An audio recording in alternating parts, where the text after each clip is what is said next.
This is case number 554 on the calendar in the matter of Wagner versus Solomon. You're welcome, Judge. Parties have been sworn in, Your Honor. May be seated. Ma'am, have a seat, please. Miss Wagner, Mr. Solomon was your boyfriend for a while, and you lived together. He has 2 children? Yes, ma'am. You have? One. And according to your complaint, Mr. Solomon asked you to move out of the house. There was a problem. You did move out of the house, and you claim that Mr. Solomon kept some of your stuff, refused to give it back to you, ruined some of your stuff when he put it out in the rain, and then caused your car to be towed from his place of business, and you can't get it out unless you have thousands of dollars. Mr. Solomon says that he gave you ample opportunity to retrieve your stuff. He said that the car that you left in the parking lot of his business wasn't running. You should have moved it because he had to have it towed. It was in the parking lot. That's your problem. You didn't take responsibility for your own things. He is counterclaiming, alleging some nonsense, but he also says that you damaged his car. Right? Yes, ma'am. Okay, so give me the dates that you lived together, Miss Wagner. We moved in together into our new house on August. August of 2006. And were you both on the lease? Yes. When did you separate? It was November 14th, the day we broke up. Now, I want you to tell me about that date. Okay, he had given me my new engagement ring, and I was still in the bed sleeping when he woke me up trying to jerk the ring off my finger.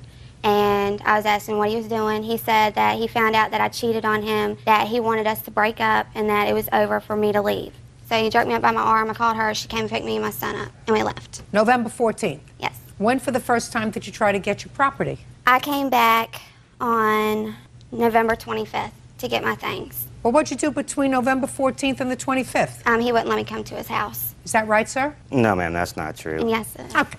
Let's get to the point where you believed she was not being faithful to your relationship. Yes, ma'am. That came to a head on November 14th. I said she needed to make a life choice. Either she wanted the lifestyle where she was going to be out all night long, or the family lifestyle that we had set up. I have 2 children. I raise on my own. Gotcha. Done. So she left. Mm-hmm. Yes, ma'am. Now, when she left, did you prohibit her from taking any of her property? No. Now, That's a hesitant no. She came and went as she pleased for the first month after that. She would come and do laundry at the house. She would come and get just a few clothes and leave everything else until I had to call the police. Mr. Solomon? Because at first I allowed it. I allowed her time to find a place to get her things to take to. You mean between November 14th and November 25th? It went on long past that, yes. She was coming back and forth to the house? Yes, ma'am. Miss Wagner, let me tell you this. I believe him. I want you to understand that my job is to be able to tell if somebody is pulling my leg or not. I believe that after you left on November 14th, you went back and forth to the house freely. Do you understand? Okay. So if you're to tell me that that's not true, I'm not going to believe you. Okay, Do you well, understand? I have proof of this. You have just a On second. November You have proof that you never went back to the house with his permission after November 14th? Can I tell you something? He changed I want the you. locks on me, I so want couldn't you get to in. pay careful attention to what I'm saying to you, madam. I can tell when somebody is not telling the truth. Between November 14th and November 25th, did you enter the house? Yes. How many times did you enter the house between November 4th? You see how easy this is getting? Right, I got you. I went in twice when he was there, and once when his babysitter was there. So you entered the house when he wasn't at home? Yes, one time. I don't care if it was 1 time or 10 times. Now, when he wasn't home, why didn't you get your stuff? I was, and his babysitter said if I didn't leave, she was going to call the cops because he doesn't want me there. So I left. And when I went back on the 25th, like he said I could, he called the cops on me and Ashley because I was getting all my things when I brought boxes and everything.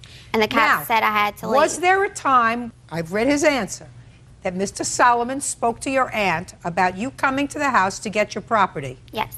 When was that? December 19th is when we all agreed to meet at the house. Yes. Not all agreed. When for the first time did you call Mrs.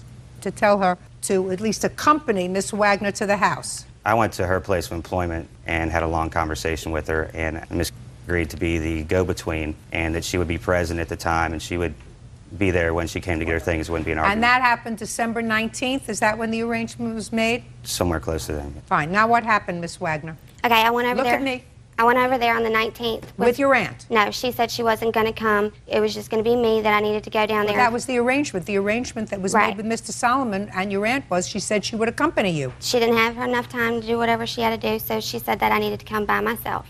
So I did. I talked to Chris, and he was there. We talked. I mean, we were fine. Well, if you were fine, why didn't you get your stuff? I was packing my things, and that's when he called the cops on me. He pulled out a gun and was like, I'm going to shoot anybody that comes up in this house to help you. And that's when I was like, let's just leave. It was me and Ashley. My son was there. He said everything would be fine, so I came. Wait, ma'am. Go ahead. When she came to the house, she came to get a few things. No, the that is argument not true. was that I thought you were coming to get everything, not just a few things. A pair of black pants is exactly what she was looking for, and that's all she was going to get and leave. At that point, I said, no, if you're not getting anything, you don't need to be here. You coming in and out of me and my children's life is doing nothing but hurting them more. They were attached to her. We had a family together. She's coming and going and doing nothing but dragging this on. So what you're saying, Mr. Solomon, is Miss Wagner wasn't coming to get all of her things ma'am. on December 19th. She was coming to get a pair of slacks Yes, ma'am. from the house. That is not true. Were you packing up Yes, your I was stuff? packing my stuff that day. And the cop told What were me you packing?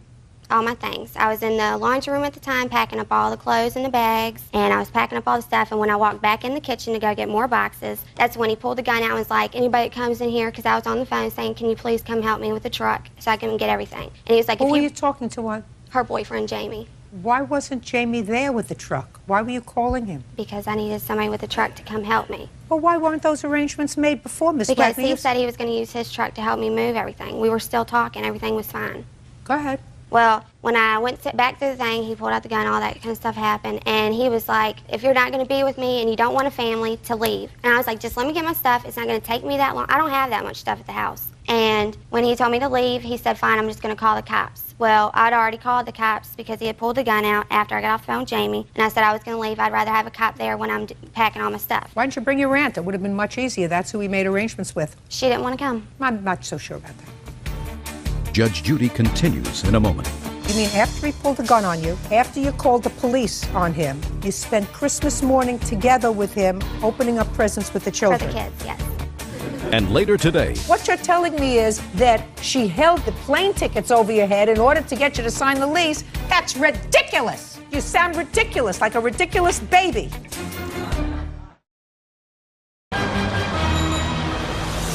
real cases, real people. Judge Judy. Nicole Wagner says former live-in boyfriend Christopher Solomon owes for the return of rent. Christopher is countersuing for storage costs and vandalism to his car. Go ahead. And the cop came down there and said that if I needed certain things for my son, I can go get them, but I had to leave. And if we wanted to settle this, we had to settle it together, Fine. or we had to go to court. Very good. And that I couldn't come back until we did. That was December 19th. Yes. When did you go to court? We didn't go to court. Well, when did you file to get your stuff? I never did. He Why said not? he was going to file to take me to court for leaving my stuff there. What? Yeah. If you wanted your stuff, the police told you what to do. They said go to court. Why didn't you go to court and file a claim against him for your stuff? I would have if I had the money to do it. On Christmas, You don't need the money to do it. It costs $48 to take somebody to court for small claims. Well, you have a 4-year-old child, madam. How are you supporting yourself? Well, at the time, I had lost my job when we were together because How we were wanted you to be a supporting house yourself? mother. My mother was helping me at the time. Then you ask your mother for $48 so you can file a small claims case. Well, between her and my aunt talking to Chris was telling them that I was going to be able to get my stuff. We just needed to set a better date. Baloney. And that's what was said. Baloney. But let's do me a favor. Could we get to the truck, please?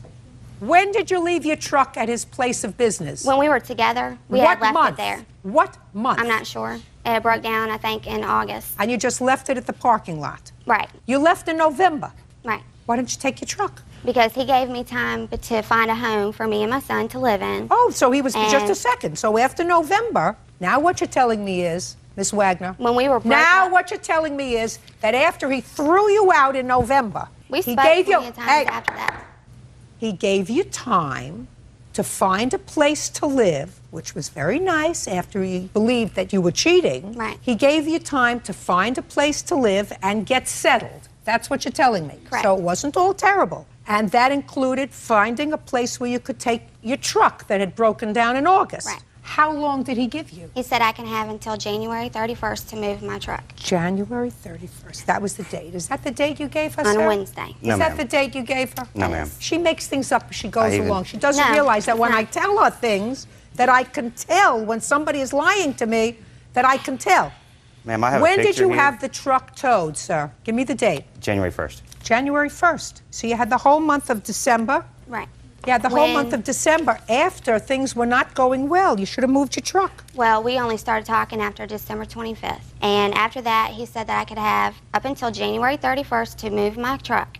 And I said, you know, we were still talking. We spent Christmas morning together. You know, we switched presents for kids and everything. Really? You mean add. after he, just a second, Miss Wagner, you mean after he pulled a gun on you? Yeah, after we your decided to be friends. After he pulled a gun on you, after you called the police on him, you spent Christmas morning together with him, opening up presents with the children. For the kids, yes. Mr. Solomon, the truck she takes care of by herself. You want the truck? You want to get it out of impound? Pay for it. You had ample opportunity to get your stuff. You didn't get your stuff. It's gone. It's over. You want to go into your counterclaim with me? Yes, ma'am. I'm timing you, Mr. Solomon. Yes, ma'am. On New Year's Eve, I started receiving some prank phone calls coming from private numbers, but easily recognized her voice after living together for so long. That's not true. I said, you know, I'm older. I don't need this going on in my life, this drama. You know, if this is the way it's going to be, then you can come get your stuff now, and I'm going to start putting it outside. And when she came over thinking I was putting some of her things outside, she raised a lot of Cain, and after she left, they went outside, and there was a nice chunk out of the side of my car. Somebody evidently had run a key that was not there before into the side of my car. And can I say something on that? Yeah, sure. She's my witness when she came with me down there to get my things that he left out in the rain. And when he called me, it was like 4 o'clock in the morning. We were already at home in the bed, and I had to ask the lady downstairs to keep an eye on my son while I ran and got my things out of the rain. When we got down there, he was outside drunk. You woke somebody up? Yes. A neighbor downstairs, you woke somebody up 4 o'clock in the morning? You know, you probably... And we all lived together. You probably wouldn't know the truth if it came up right over here. Yeah, and I have text messages from his phone. You don't have proof that she did it. Could have been her, could have been the guy that she brought with her, it could have been somebody else. I understand. It's over. Yes, ma'am. It's over. Finished. Okay. It was a bad scene. Move on. You too. Goodbye. I have. Parties are excused. You may step out. You played house for a while, He wanted me to be a housewife. but after she remembered what the party life was like, And you like a soccer mom. she chose that lifestyle over that one, so. I wasn't ready for that, and I told him that. And now the next case.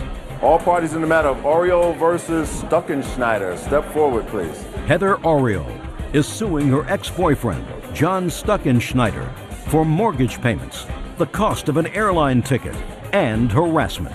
He used to be your boyfriend. Yes, ma'am. It is your claim that he moved into a home that you owned Yes, ma'am. with a child, your son, My son, that's correct. and it was the agreement that he was going to pay the mortgage on that home while he was living there, Yes. and then eventually you were going to move in together. Yes. It is your claim that he failed to pay the mortgage on the house, that you didn't find that out right away. You were forced to make up those payments. It damaged your credit. And in addition, a small loan for a plane ticket that you made to him, and you claim he's been harassing you. Yes, ma'am. Everybody harasses people. I don't understand that. So tell me about the arrangement about the mortgage. That's really the big piece of this lawsuit. In March of 2006, I purchased the home so that the defendant and his son would have a place to live. Where were you living before, sir? I was leasing another house, and that lease expired. And you were living with your son. How old's your son? He's 22 now. So he's an adult. Yes. So, lease expired, you bought the house, he moved in. What was the mortgage payment? It was a combined payment. It was 100% financing, so I had to get 2 mortgages, and combined, it was a total of about $1,300. And when was he supposed to live there with you? Our agreement, our understanding, when I made the commitment to buy this house, was that when his son felt he could financially afford to move out, which we were anticipating at the end of 2006, at that time he and I would get married and we would join our families and live in that home together, and I would sell my other house. Is that your agreement so far, sir? It's a little bit different than that. We actually tried to get the mortgage together, and because of a negative credit situation with a prior divorce, I could not On qualify your part. for the On your part. Absolutely, I could not qualify for the loan, and so the agreement was that she would go ahead and finance the house. I would be responsible for the mortgage payments on the property. Within a week of that signing, we would add my name to the deed. Of course, that didn't happen. But within a year of great payment history, we'd be able to refinance again with me added to the loan. Fine. When did you move out of the house? I think it was November.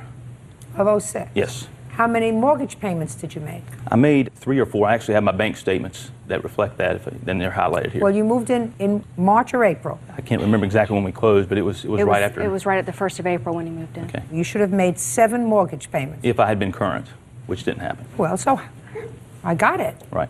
How many mortgage payments did you miss? 2. 2 mortgage How many payments. did he miss? On the larger mortgage, it was 2, and on the smaller mortgage, it was 4. The larger mortgage was how much? $961. And on the smaller mortgage, he missed 4? Yes, ma'am. The smaller mortgage was how much? $346.46. $346. Okay, fine. So far you owe her $33.06 plus late fees because you didn't pay. Now you want to tell me why you didn't pay? Yes, Your Honor. I'm only marginally curious. All right. How old are you first? I'm 43.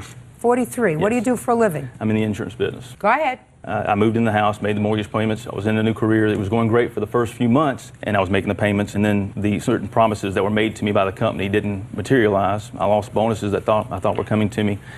This was never... You know, sir, you want to tell it to Oprah. Okay. I mean, you know, me, TFT. I will explain that to you later. You have to pay a $3,306 because every 43-year-old man pays rent, especially when he lives at a place with his 22-year-old son. Your Honor. That's what you do. At this time, at the first of this thing, I didn't even have a lease on this particular property. I don't care whether you have a lease or not. You want to live rent-free, go to a shelter. Absolutely not. No. Let's get to the plane ticket. She booked, according to her, a plane ticket, $308. Let's hear your version. Okay. She had been talking to me for some time about signing a lease on the property. I was reluctant because we hadn't done the deed thing. That had not happened. My name had not been added to the deed. This opportunity to go to Vegas came up. I didn't have the money to go. She offered to pay that only if I would sign that lease. And so I did. And she paid for the ticket. Also in that lease, there's a clause that states that as long as I kept the payments current, that I would receive all tax benefits from the payments. Of course, 100% interest at this point. Listen to me. You've just told me there's a clause in the lease, which I haven't even seen, that as long as you're current in your payments, you get the tax benefit. You weren't current in your payments, Correct. So that clause is null and void, right? I also told you that you're a big grown-up man who has a 22-year-old son, and grown-up men pay rent. You don't live someplace free. You want to live free, go to the Salvation Army. You chose to live in this very comfortable home. You have to pay. And what you're telling me is that she held the plane tickets over your head in order to get you to sign the lease. That's ridiculous. Well, that's ridiculous. Happened, You sound ridiculous, like a ridiculous baby. Now, I don't want to be bothered by your harassment. Somebody with this kind of accent doesn't harass you. He could be annoying. Highly. Now, what were the penalties? Were there any mortgage penalties that you had to pay? All of the payments that I made that are a reflection of the extra interest and penalties that were built in. So Okay, that were built in. So then he owes you $3,614. Plane ticket and mortgage. Thank you very much. You're a very nice couple. You don't belong together. Goodbye. Parties are excused. You may step out. All rise.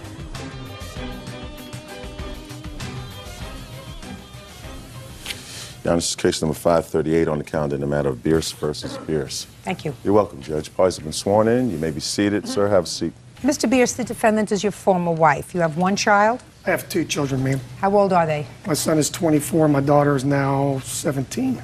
You were divorced, and when you were divorced, according to your complaint, you were awarded custody of your daughter, who was then either 15 or 16. You and your wife were living in Florida at the time? Yes, ma'am. But subsequent to the divorce, you and your daughter moved to Pennsylvania. Pittsburgh, Pennsylvania. And it is your claim that during a summer visit, that following summer, your daughter went to visit with her mother, and her mother failed to return her from the visit. She went to court seeking a change in the custody decree, forcing you to incur expenses, going down to Florida, fighting the custody award, and getting a lawyer. You want her to pay those expenses. Yes, Judge. And your former wife says that your daughter wanted to stay. She preferred to stay in Florida. You really should have been more understanding. Ultimately, your daughter did return to your custody. Is that right? Yes, Judge. In what year were you divorced? April, it was 2005. And how old was your daughter at the time? 15.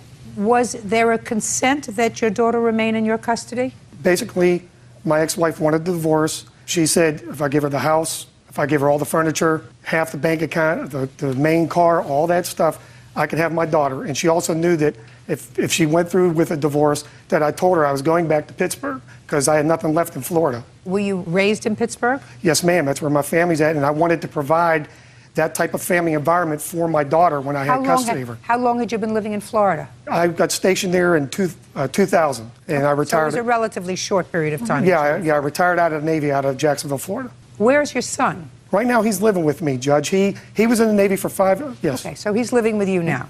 Did you discuss the custody arrangement with your daughter, who was 15 at the time? Yes. And she was prepared to move with you to Yes, Pennsylvania? absolutely. So far, is that correct? Some of it, yes, ma'am. What is not?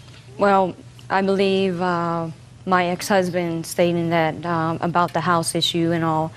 It wasn't about that. I did not want my daughter to continue to go through a battle with her father, that he said he would continue to battle with me until he did take her from me. Well, she's 15 years old. Yes, ma'am. 15-year-olds usually know what they want to do, and in court, judge usually listens to what they want to do. Yes, ma'am. But it's more unusual, quite frankly, Ms. Bice, since you and your husband, your ex-husband, made a home in Florida. You had been living there for several years. Daughter was in high school in Florida. It would have been difficult for him had there been a contested custody case to be successful, unless you had agreed. That's clear. You were represented by counsel, weren't you? Yes, Your Honor, but what it was my daughter was devastated that her parents were going through a divorce. My ex-husband continued to tell me that he would continue to fight to take my daughter from me. Instead of my daughter... It's not taking your daughter from you. She's not your possession, Ms. Bice. She's a 15-year-old, almost yes, grown. Yes, but her father is a up. very manipulative, vindictive man, and he was going to do whatever it took to take her from me. He was trying to get me as an unfit mother, and I'm not an unfit mother. Well, I don't know that. All I know is that you have 2 children. They're both now living with their father. So, you kept the house? Yes, ma'am. How long had you lived in the house? We lived in the house since July of 2000. What kind of work were you doing while you were in Florida? I worked at the Home Depot. And you? I was retired Navy, and I did not have a job. I was going back to Pittsburgh to start a second career. So you get a pension from the Navy? I get a half a pension now. And you had a bank account? Yes, we had a shared checking account. Okay, and you got half of that? Yes, ma'am. And you got all the furnishings in the house? No, ma'am. We divided the furniture. You did? Yes, ma'am. What did he take? He took his living room furniture. He took his bedroom set. He took all my daughter's belongings of her 2 rooms of furniture. Is that right? That is not true, ma'am. Did you take any furniture from the house? I did not take any of the house furniture. Absolutely not. What did you take? I took my clothes and my guitars and amplifiers, all my stuff. Sort of believe that. All right, and you say the quid pro quo for that was that there would be an uncontested situation with your daughter coming to live with you. Now, tell me what happened when she went to visit her mother. When did she go to visit her mother? She first went to visit her mother in April of 2006 during spring break. She came back. Everything seemed okay. Then she went back for the summer, and she was supposed to come back for the 4th of July weekend because we were going to have a celebration. When did she leave for this summer break? Somewhere at the beginning of June, right after school let out. Okay. And what happened? She never came back. As a matter of fact, I got a phone call from my daughter stating, I'm not coming back, and there's nothing you can do about it. I'd like to interrupt that, Your Honor. Just a second, I'll come back to you. So, what'd you do? Well, first of all, I was probably mad and said some bad things because this just shocked me. And did you ultimately retain an attorney in Florida? Yes, my ex-wife gave me a summons. The sheriff came to my house, and then I was forced to eventually go to hire an attorney. Now, you were divorced in April of 2005. Yes. When did you leave for Pennsylvania? April 30th, 2005. When did your daughter come to Pittsburgh? June of 2005. So from September 2005 until the end of that year, she went to school in Pittsburgh. Yes. So my question is, if your daughter wanted to stay in Florida with you, Ms. Bice, why didn't you petition the court in Pennsylvania, where your daughter had spent her last year, where now all of her school records were, for a change in custody? Your Honor, at the time when my ex-husband received my daughter, my ex-husband had turned my children against me. My children did not speak to me until the following year. My daughter came to realize every time she discussed about coming to see her mother in Florida, he would change the subject. He would not allow my daughter. Listen to me. But my children were very... You don't tell a 15-year-old what to do, and you certainly don't tell a 24-year-old what to do, Ms. Bice. I understand that, Your Honor, but my daughter was telling me, Mom, I understand what my dad's doing. He is trying to keep me from you. Judge Judy continues in a moment. Your Honor, you know how it feels at broad daylight outside when 3 sheriffs came to my house and he told them that I kidnapped my daughter? You gotta be kidding me. I'm not kidding you, madam. Real cases, real people. Judge Judy. Michael Bears claims ex-wife Donna Bears interfered with his custody of their daughter. He is suing for the money he spent on legal fees. Mr. Bice, ultimately, your daughter came back to live with you. Yes. Is that right? And she's with you now? Yes. How's your daughter doing? She's doing very well, Your Honor. Good. She does well in school. She's on Silk Line team. She's a well-adjusted teenager. Good. And what are you doing, Miss Bice, in Florida? Are you still working? Yes, ma'am. Where? I work at the Home Depot as a front-end supervisor. Do you pay child support? No, ma'am, I do not. How come? When the judge signed it, my ex-husband was making extremely a lot more money than me, and the judge signed it. I did not have to pay child support. Well, that's not usually a reason not to pay child support. Yes, I understand that. I do send my child, on occasion, money to her, directly to her. It's interesting that you waive child support, sir. How much did it cost you for your plane fare down to the state of Florida? The plane fare was $487.28. Your Honor, can I say something, please? Yeah. On July 1st, when I did take my daughter back to the airport, I left her because we are not able to go through security. At the time I left the airport, my daughter had called me and told me that she did not go on a plane. She did not want to go back to her father. My ex-husband did not have to purchase another plane ticket for his daughter to go back to Pennsylvania. I'm not talking about his daughter's plane ticket. Didn't you go down to the Yes, state of ma'am. Florida? I had I'm an talking about emergency his pickup plane order. ticket to come down to Florida to litigate this matter. That's the plane ticket I'm talking about, Ms. Yes, ma'am. Bice. Not your daughter's plane ticket. His. Yes, ma'am. Because you want me to believe, Ms. Bice, that you took your daughter to the airport and you had no idea that she was going to not get on the plane? Yes, ma'am.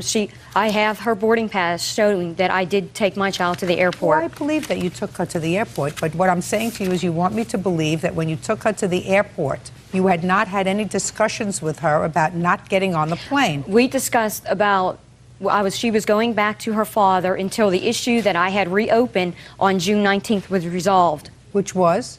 Okay, when I received my daughter on June 8th, which I should have had her for the whole summer, but he demanded that she came back. Get to the point. Okay. It's not true. On June 18th, when my daughter made a phone call to my ex-husband, she stated to her father that she did not want to go back to him, that she loved her father, and that she was happier here in Florida with her mother. I start discussing with her. I said, Mom will go the legal route, and I will reopen this case so I can try to fight to get her back to me. On June 19th, I went to Clay County. I reopened my case with Clay County, and that's when he was served with these papers that the case was open. Yes. On July 25th, when I was at home and my daughter was going out of the house, is when 3 sheriffs came to my premises with a pickup order to remove my daughter from me. Her father knew where she was, and both my daughter and her father were having conversations via email, which I would like you to see. I'd like to see them. I did highlight parts of these emails that I think are very important that you need to read. I will. When you filed for custody, by the way, did you also file for child support? Yes, ma'am, I did. How come? Because I'm not financially able to take care of my daughter on my own. Why not? Because I have a mortgage, I have all my bills that I have to pay. Get 2 jobs. Why should he have to support your child without you contributing a dollar? Well, I do work long hours, my hours. I don't care whether you work long hours or not. You have 2 children. Neither one of them live with you. Well, my son is grown. He's 24 years old. I understand that. You have 2 children. Neither one of them live with you. You have a daughter who was a minor, who lived with her father for a year. Yes, you had a ma'am. responsibility to pay child support. The fact that your former husband let you off the hook is something that I quite frankly don't understand. And the fact that the court let you off the hook, where jurisdictions in this country are unanimous in their conviction that both parents, irrespective of their means, are required to support a child, especially when you are the non-custodial parent. So not only did you file for custody of your daughter, but you also filed for support, despite the fact that you hadn't been paying a nickel for support. Yes, ma'am. It's interesting. Yeah, that's all she wanted.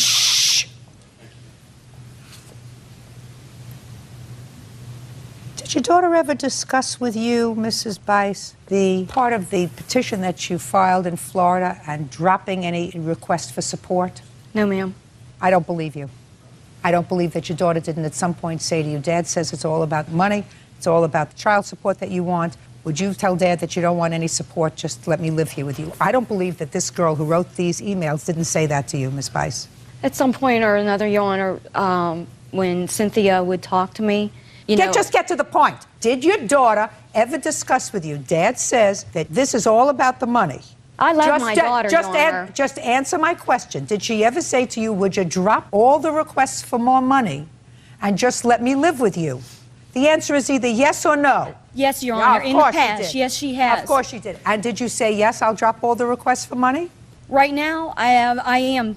Right now, my ex-husband has drawn up a documentation, Your Honor, for me to have... Not right now. When in June and July of 2006, did you say to your daughter, fine, I will go in and amend my case to drop the request for money and just tell your father, you want to live here and I'll take care of you?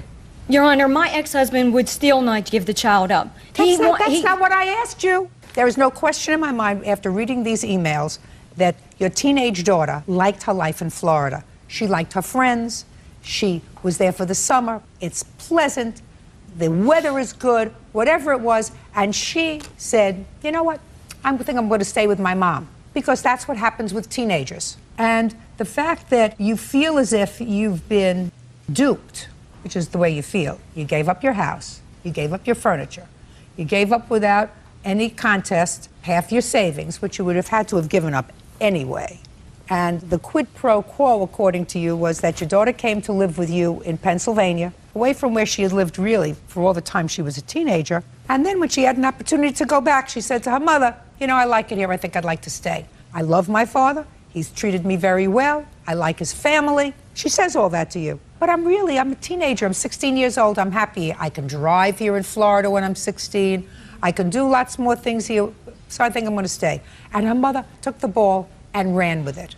That's not a lawsuit, Mr. Ma'am, Your Honor, can I say that on the emergency pickup order, she had no basis, no legal right to hold my daughter down in Florida without getting her back on the aircraft. We're not talking about a 3-year-old, Mr. Bice. We're talking about a 16-year-old. Your Honor, you know how with the day on July 25th, on July 25th, when my daughter and I were leaving the premises, my neighbor across the street was on her cell phone with my ex-husband. They were communicating back and forth to each other, and the police came to my house. 3 sheriffs pulled up in my driveway, Your Honor. Do you know how it feels? I started crying. My daughter started crying. She says, Mom, please don't let these police take me from me. She was crying. So why didn't you fight the custody order? Your Honor, they came with this pickup order and they took her from me and her father. I see a settlement order here, madam, that you signed off on. Yes, but at the time, Your Honor, when they came to the premises of the house, they took her from me. The case had just been reopened, Your Honor. It didn't even make it to the court. Miss Bice, you settled the matter. Yes, ma'am, after that. That's right. Well, that's what I'm saying to you. You know how it feels at broad daylight outside when 3 sheriffs came to my house and he told them that I kidnapped my daughter? You gotta be kidding me. I'm not kidding you, madam. No one knows how it feels. I'm not kidding you. I'm not kidding you. You did the wrong thing. Yes, Your Honor, but when my child is there, Mom, please don't let them take me. Miss Bice, you did the wrong thing. There is nothing that's indicated in these emails that you gave me to suggest that your former husband was anything but a good, loving, supportive parent to this child, and even supported her visits with you by sending her down. Sent her down in April. That's all, Your Honor. When he received No. He sent her down in April and he sent her back down in June. That's all, Your Honor. But he had the child the year before. Miss Bice, listen to me carefully. Mother of the Year, you're not. No one said I was. No, Mother of the Year, you're not. It's a lawsuit that's over, that you settled. Do you understand? If your child was 3 years old and you sent her down on a visit and her mother, under those circumstances, retained her and didn't return her to you, you might have a cause. But when you're dealing with a 16-year-old who clearly communicated with you by email that she loves you, but she'd like to stay in Florida, she doesn't even say, I want to stay with my mother. Her mother really had nothing to do with it. She wanted to stay in Florida with her friends. It's exactly what it is. It's her friends. It's the party time. Mr. Bice, I raised 5 children. I got it. You people are fungible. You don't understand. Once you reach 16 years old, it's whichever parent is going to give them a little more latitude. She wanted to be in Florida with her friends. Her mother was irrelevant. This is not a lawsuit, Mr. Bice. Get over it. But no, you can't. You got to get over it. You have your daughter with you, which is what you want. You have your son staying with you temporarily, if that's what you want. Granddaughter, too. If that's what you want, terrific. I sort of feel as if once they leave the house, they don't come back. It's not a revolving door where they come back, but you want to make yourself open to that? You're a better person than I am, sir. They're yours. What about the airline tickets and the rental car? I had to come down to get her, which she should have made sure she got her on that plane. You can't make sure of anything with a 16-year-old, Mr. Bice. Say goodbye. Say goodbye. It's over. That's it. Yes, ma'am. Case is dismissed. Parties are excused. You may step out. I've given her everything she's wanted in this divorce. She wanted a house. She wanted the furniture. She sued me a couple other times. He harasses me continuously for 2 years straight. Yes, case number 513 on the calendar in the matter of Castillo versus Vasquez. Thank you. You're welcome, Judge. Parties have been sworn in. You may be seated. Mr. Castillo, Ms. Vasquez and you lived together with your son and daughter for a period of time, and it is your claim that she left during the month of July 2006. She left without paying her half of July's rent, and in addition, she took property that didn't belong to her, a dirt bike that belonged to your son, and a 32-inch television set. Ms. Vasquez, in her defense, acknowledges that she left in mid-July and acknowledges that she didn't pay rent, but she said you didn't either, and you moved out, and that she paid for the dirt bike and the television set, so she took them. That's your defense. Correct, Your Honor. How long did you live together, Mr. Castillo? Approximately 5 months, from the end of February to July 12th. And was it your arrangement that each of you contributed half to the rent? Yes. Now, you moved out when in July? I moved on July 11, 2006. Because you hadn't been getting along? Right, and I got a restraining order against Jason, and that's why I left, because he started getting too verbal abuse. Verbally abusive? Mm-hmm. Okay. You lived there part of the month of July. Why didn't you pay the rent? When I left, Your Honor, it was a mutual agreement. I was afraid of him already. He was getting too abusive. Like I told you, I got a restraining order against... I don't care whether you got a restraining order. You lived there till July 11th. Did you pay July's rent? Yes, I did. Show me. I talked to the owner, and he got rid of all the contract papers, all the receipts. Mr. Castillo, I can't help you, sir. If you're suing for half the rent, you know you have to be able to demonstrate to me that you paid the rent. We were not getting receipts from the landlords. We would just pay them cash, and that's it. We never got any receipts from them. Every month, we would go drop it off, and we would get any receipts. Mr. Castillo, that's unfortunate. Are you still living there? No, I had to move out immediately. You moved out immediately? Yes, I had to. I don't believe you paid the rent. Bring me a letter, bring me something. Well, I have his business card here if you could contact him. I'm not calling.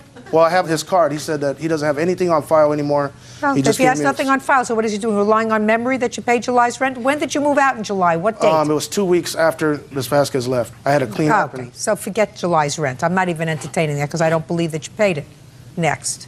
Let's talk about the dirt bike. Now, Ms. Vasquez, I read your answer, and you say that this dirt bike was purchased about 2 years ago. Yes, it was. And it was purchased for Mr. Castillo's son. Yes. As a gift. It wasn't a gift. It was a mutual agreement with Mr. Castillo that he was going to pay me the money. At that time... You bought this in 2005? Yes, it was. How much did he pay you? He did not pay me anything. Right. So from 2005 until 2007, you lived together as a couple, and he didn't pay you, and the dirt bike was being used by his son. Correct. Get over it and return the dirt bike.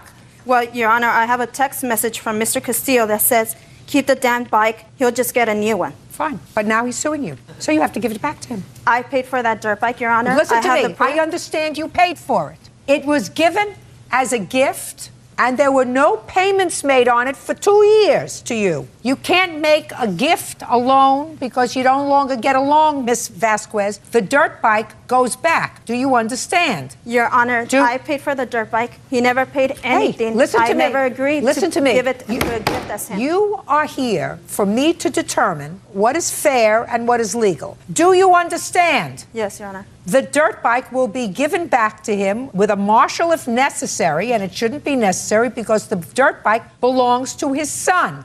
Do you understand? Yes, Your Honor. Now, the TV is a 32-inch television set, which you say you purchased. Yes, I did. Show me. The only thing I have is I purchased it through eBay, which I have my account number. That's the only thing I have because it was paid in full when I picked up the television. Where did you pick it up from? In West Hollywood. From whom? From one of the sellers on eBay. So it was purchased secondhand? Yes, it was, Your Honor. Was it purchased secondhand, sir? Yes. For how much? For $60, which I paid and I picked up in my truck. Just a second. For $60? Yes. When? When? When? It had to be in, I believe, March or April of 2006. But we had two 32-inch TVs and a 19-inch. She left the 19-inch TV, which was very old, and took the two 32 inches, which one of them was mine. I purchased one of the 32 inches. She had purchased another one, a brand new one. Well, how many 32-inch televisions did you take, Miss Vasquez? I took two of them. One of them I purchased, and the other one which I purchased. I purchased 4 in total. Just a second. I left them 2. Just a second. You think that you double-talk me. Don't think you can double-talk me, Miss Vasquez.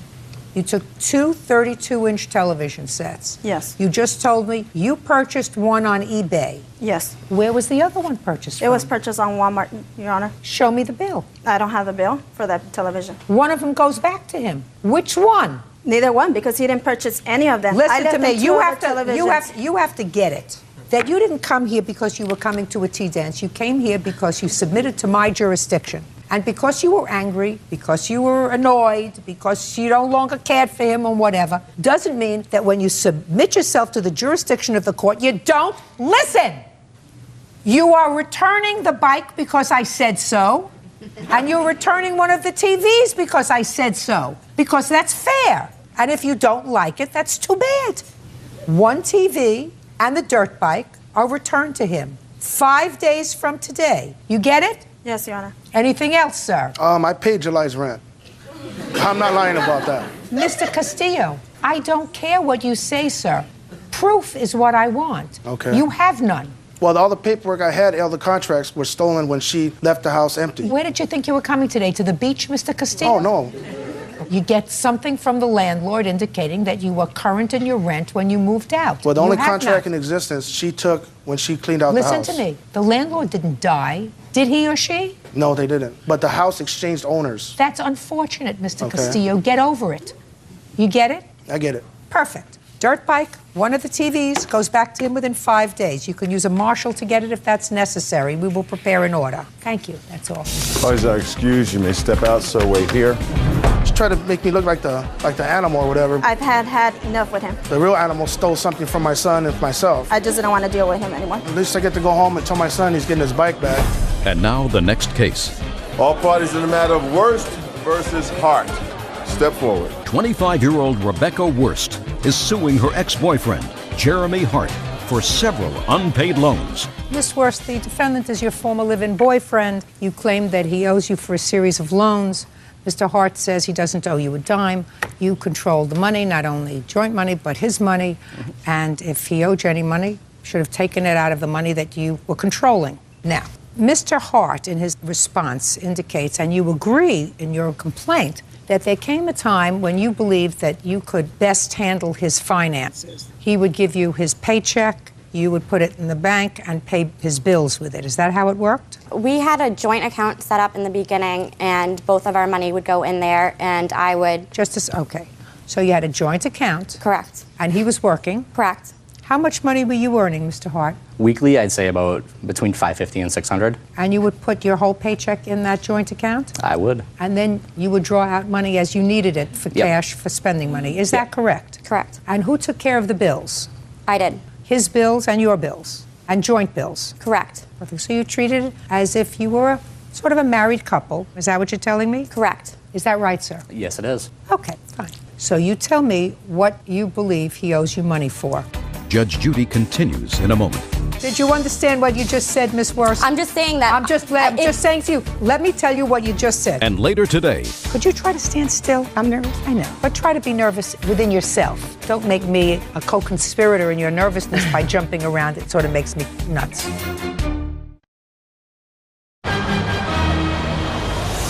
real cases, real people.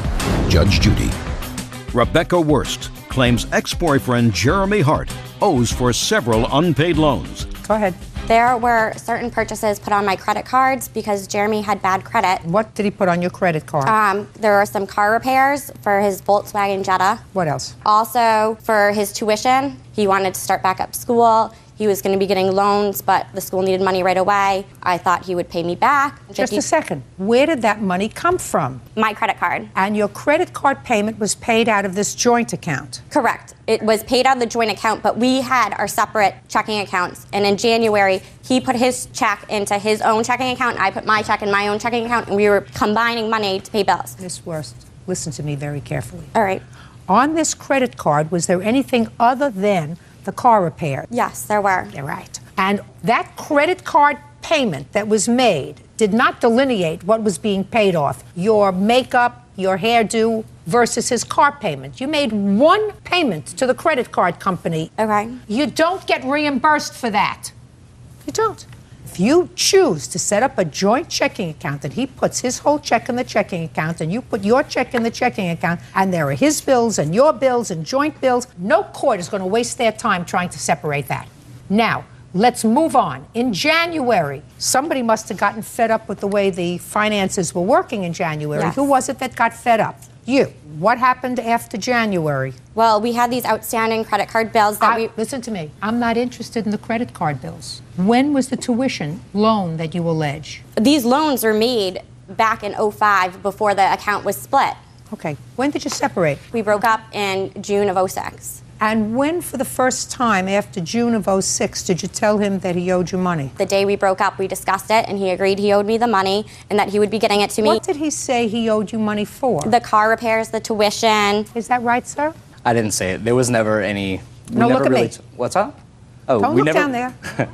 We never really talked about repayments of any kind. When you put in your check in this joint account, did you know what was being paid out? No, I kind of just trusted her to do it. So the rent that you were paying from that 6 months that you had a joint account, how much was the rent that you were paying? $600. Who stayed in the apartment when you separated? Did anybody remain in the apartment? You stayed in the apartment. So you have the apartment now. Okay. And where did you move to? I moved home with my parents. Was there a lease on the apartment? It is above his mom's garage, and I talked to her when I moved out. Don't tell me what she said to you. That's I'm not hearsay. telling you. I'm just saying, and I talked to her when I moved out, and she was fine with my moving out.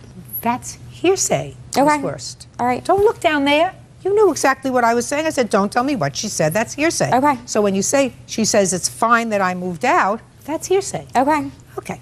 Did you have a lease was my question. No. Okay.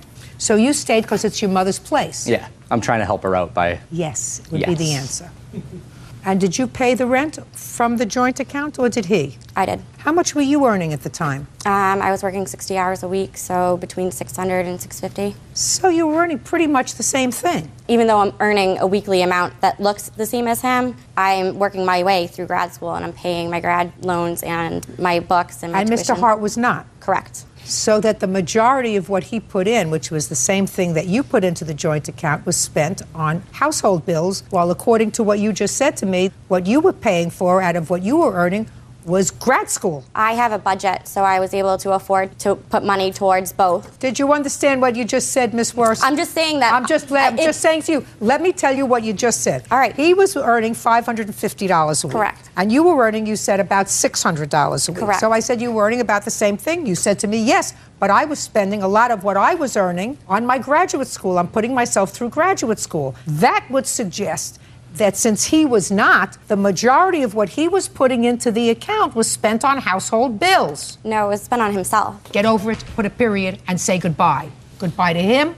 I have said goodbye to him. I just have a loan to pay off, and I'd like to pay it off. You don't have a loan, you have a credit card. And nobody is going to go back through that credit card and figure out how much of the $550 a week that he put into the joint account was spent on his car payment, his tuition payment, your expenses. Nobody's going to do that because I'm not your mother. Do you understand? You want to keep things separate and apart. You have two separate bank accounts. You put things together, you act like grown-ups, you have to behave like grown-ups. That's all. Goodbye.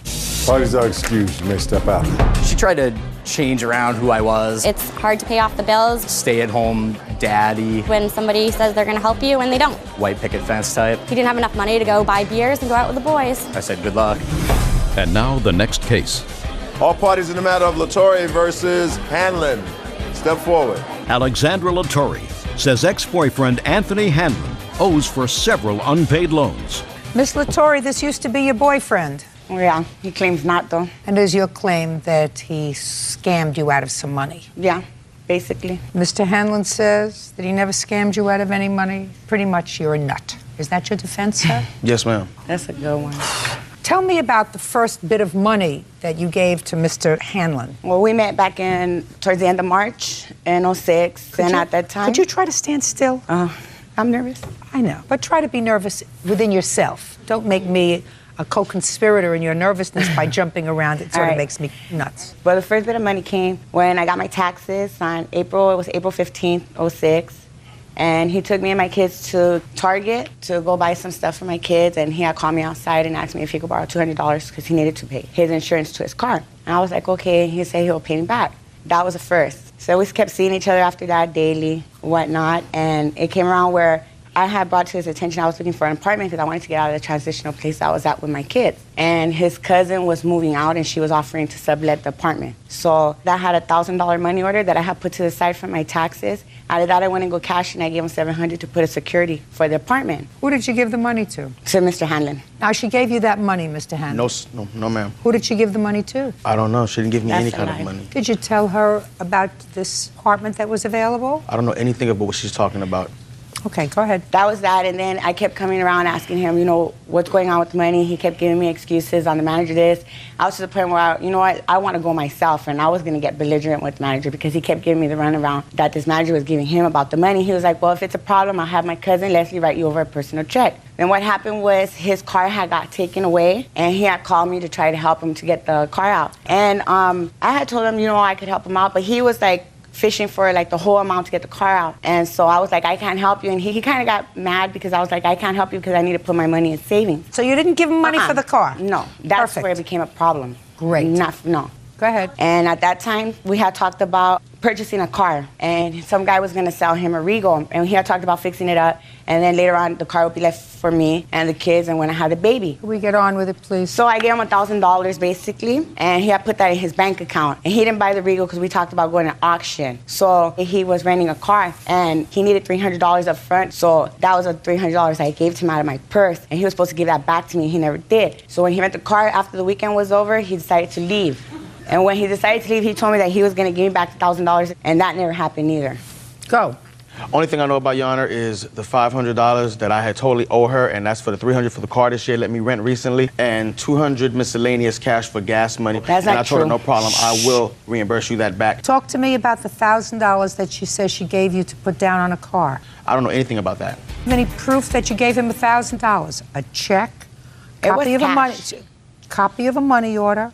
A withdrawal from your bank? I don't have a bank account. He put it in his bank account. Well, how did you cash It the was check? cash. No, when I got I show you the statement from my taxes the day I got it, and out of the taxes is where I gave him the $1,000. How much did you get from your taxes? $4,600 and something. And what did you do with the other $3,000? I bought stuff for my kids and bought stuff for my house that I needed. No, you mean you cashed that check? You kept the money in your apartment? I pay my rent.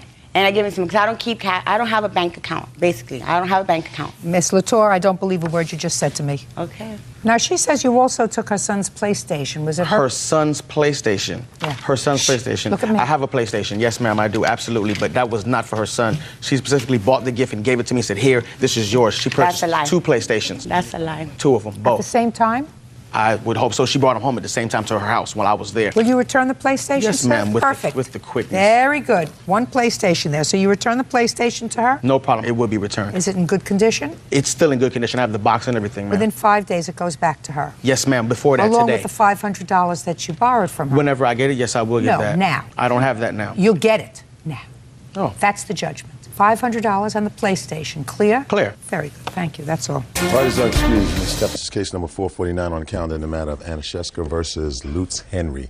Parties have been sworn in, Judge. You may be seated. Folks, have seats, please. Mrs. Anashevska, you own a car, but your daughter was driving the car? No, my daughter owned the car. Your daughter is how old? 16. She worked for 2 years to purchase this car. I own it with Who was the titled owner of the car? both of us. Okay, because she's a minor, she can't own the property. Right. That's why you're here. And according to your complaint, these 2 young men took your daughter's car really almost without her permission or with her coerced permission, according to you. She was in the car. They drove the car recklessly. They blew the engine of the car, and they also sexually abused her and assaulted her while she was in the car. That's what Yes. you say. Yes. That's what your daughter told you. Yes. These 2 guys say, listen, we were at a party. She let us drive the car. We drove the car with her in it around the block a couple of times. Nothing else happened. The car died. They had nothing to do with it. Is that right, gentlemen? That's correct. Okay. So since you weren't there and you really don't know what happened, is that a fair statement? That's fair. I just have a few questions for you, then you can sit down. When did this incident happen with your daughter? July 26th. And when had she gone out that day? She'd been at a family reunion until roughly 10-ish. Don't look at her, look at me. Roughly 10 when she was... 10 p.m.? Correct. So she was at a family reunion with you all day? No, with her father. Okay. We're divorced. So you really don't know anything that happened that day? It's just from her. just for my purposes, I'm going to get what she told you. She told you she got a call. She was at a reunion with her father until 10 o'clock. Then she got a call from some people, and she left. Correct. And did she tell you where she went? To be a sober driver for this party. Now you can sit down. Step up. Tell me your first name. Jamie. Ryan. How old are you, Ryan? 22. Corey, 21. What time had you arrived at this party? Around 7 o'clock. How many people were there? Probably 10, 12. And whose house was it at? Friends, Mike. What time did you see her at the party? It's been 8:30, 9 o'clock. Is that right? No, it was later than that. How late? It was around 10:30. What were you doing at the party? Anna, a friend of mine from high school, had called me and she was drinking. Called you where? On my cell phone. I was on my way back home and asked me to drive her because she had been drinking. So you arrived at this party. Had you known about the party that day? No. You had no idea that there was a party at Mike's house? Exactly. Did you know Mike? From school, yes. So you knew him? Yes. Had you ever been to his house before? No. So you got there at 10:30, and what did you do? I drove some people home. I drove some people to Quick Trip. You drove some people home? Yes. Who did you drive home? Anna and Sarah. About how far was it to drive them home from Mike's house? It was probably a 10-minute drive. And what did you do after you dropped them off? Well, we went to her house and were there for Who's Anna's house, sorry. Went to Anna's house, just the three of you? Right. And we were there for about a half an hour. Her mother asked if she had driven. She said no, I was the sober driver. And I talked to her mother. And then she decided she wanted to go back to the party. So I took her back. That was pretty stupid. Yes, it was.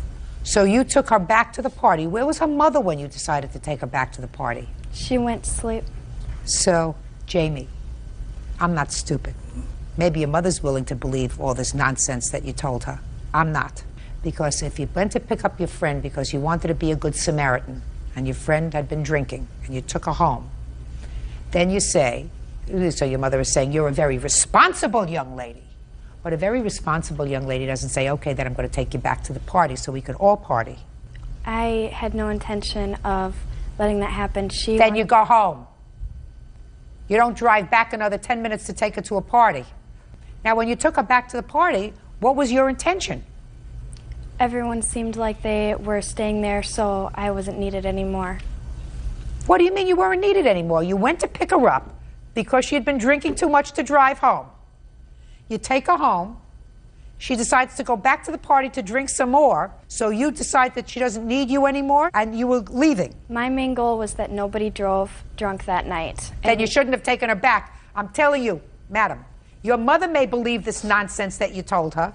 I don't. If your main goal was that nobody should be drunk and driving, then you leave your friend at home, at her home, and you say, I'm going home now. So then you drive her back to the party, along with the other girl, I assume. Yes. And then you were leaving. Yes. So what happened? As I was walking out, they stopped me, Corey and Ryan, and wanted to drive my car. I said no, I was tired. I worked in the morning. I wanted to get home, but they insisted that they at least see it. So as they walked me to my car, they kept pressuring me into letting them drive it, and finally I decided it would just be easier to let them. I didn't want them to not like me. I felt kind of peer pressured. And so I let Ryan drive the car, and as I went to get into the passenger seat, Corey then got in first and pulled me onto his lap, and Ryan started driving very fast into these country roads. And they began fishtailing around gravel road corners, doing 93 miles an hour and screaming that the car would only go 93 miles an hour. And while they were doing this, I kept asking them to slow down or stop, and they wouldn't. And as we went back into town, the car started making some funny noises, and they told me it was a belt and it would probably just straighten out. And I was worried. I knew that wasn't right, but I was tired and felt really violated, and I just wanted to get home.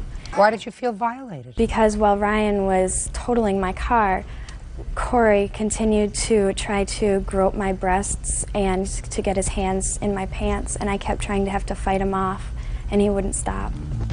Judge Judy continues in a moment.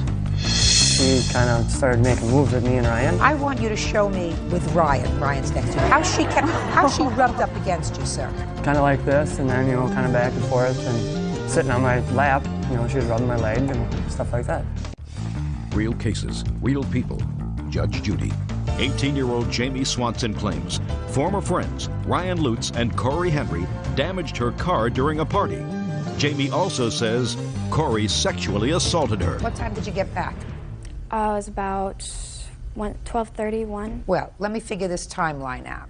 10:30 you arrived at the party. You picked up your friend and her friend. You drove her home. 10 minutes. Let's say that's 11:15. According to you, you stayed at Anna's house for a half hour. That's 11:15. Then she wanted to go back to the party. You got her back to the party. That's 11:30. Now it's 12:30 or 1 o'clock. I'm missing an hour and a half. What happened in that hour and a half? There were people there that wanted things from the Quick Trip in the gas station in Iota. So I took a list of what everyone wanted and went down and got it for them. I just made sure nobody drove. That was... Oh, Jamie, that's such a crock. You made excuses to your mother because the car got totaled. I don't believe that you went there and then you took lists of things of people that wanted, and you went grocery shopping for everybody. I mean, I don't understand that. I had a friend who was killed by a drunk driver, and ever since then, I don't want anyone driving. Jamie, if you don't want anyone driving, then you drove your friend Anna home, and you leave her there. You don't take her back to the party. Can I say something? No, you weren't there. You believe this story? I have a letter from someone that saw her. You believe that, saw her do what? That saw her at the Quick Trip with the other kids intoxicated. What does that have to do with, I believe she went there. I believe she was part of this party. Whether it's because she wanted to be accepted or whether she wanted to be part of the group, she went to the party. And you believe this story that she took her friend back to the party because if she didn't take her back, somebody else would have? You believe that? I don't think it was a smart thing to do, but I believe her, yeah. Then you'd be responsible for your own car. Take off the blinders. I'm not finished with you. We haven't even started yet. Who was driving? I was. Why? I just wanted to take the car for a ride. Why? Just never drove that kind of car, and I guess we just wanted to go for a ride around the block. You had been drinking? Had probably 2 beers. I don't care what you say you had. If you got there at 7 o'clock? Yes. By 10:30 or 11 o'clock, you had more than 2 beers, young man. Now, you decide you want to take the car out for a spin. Is that what you say to her? Can I take your car for a ride? Yes. And what did she say? She gave me the keys, and we all hopped in the car and we went around the block. No. I want you to take it step by step, Ryan. Let's do a step by step. You had the keys in your hand. Yes. You got into the car. Yes. What happened next? And we got in. I got in, started up the car. Corey got in. She got in and got on his lap. Why did she get on your lap, sir? I got in, and she wanted to come along, and it's just a 2-seater car, no bench seat. Oh, it's just a 2-seater? Yeah, so I'm cramped up. There's no back seat? No, it does have it's just bucket seats, but it's got a back seat also, yes. So she wanted to come along, she didn't want to sit in the back? I guess. How much had you been drinking that night? About probably 3-4 beers. And what about the plaintiff? Did you see her drink anything? I did not see her, but I did not get there until 11 o'clock. Okay. Where were you up until 11 o'clock? I was working until 9, and then a friend come and pick me up. All right, well, that's not... You're working until 9. Where were you between 9 and 11? We stopped in Dover and talked to a couple people, and then we went to another place, and then we arrived out there. So you went to a couple of parties first? Yes. See how I made that simple for you? Yes. You know, sometimes young people think that older people, not old people, but older people, they have this lapse and they were just born old. It's really not true. Bird remembers what happens when he was young. Right? Oh, yeah. Real cases, real people. Judge Judy. So she got on your lap? Yes. And then what happened? And then we proceeded to leave, and as we were going out of town, she kind of started making moves at me and Ryan. And how did she make moves at you and Ryan? Now, I want you to be very careful, because, you know, I'm really good at this. You know. Started rubbing keep me up here because I'm gorgeous. They keep me here because I'm really good at it. She started rubbing up against me. And, How did she do that? Just You know what I want you to do? I want you to show me with Ryan's nephew, how she rubbed up against you, sir. I want you to show me that.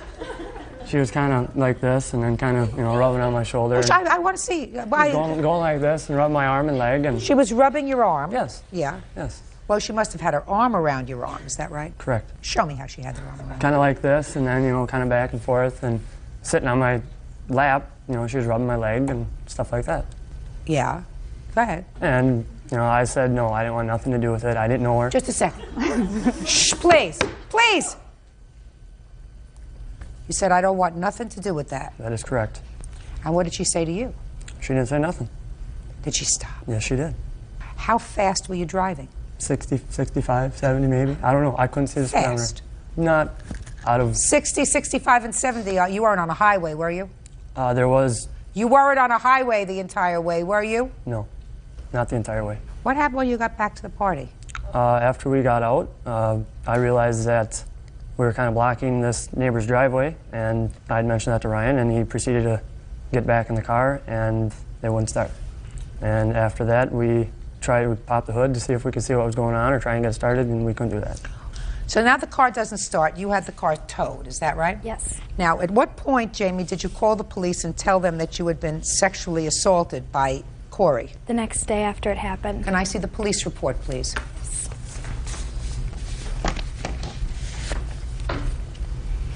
What time did you get home that night, Jamie? It was about 1:30, 2 a.m. Who took you home? Anna. So, Anna, your drunken friend took you home, is that right? Right. Who was home? Nobody was. My neighbor was staying with me. So nobody's home. Where was your mother? She went to her husband's house. He had to live in Sioux City, Iowa, because of his visa. He's from Poland.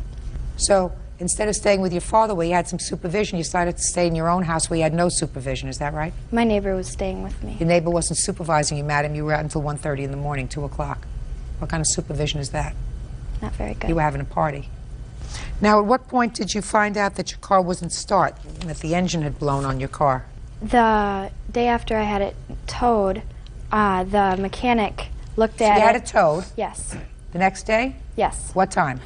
It was probably about 3 or 4-ish. When did you find out that the car wouldn't start that day, on the 27th of July? Did you go back there in the morning? I went back there, yes. What time in the morning?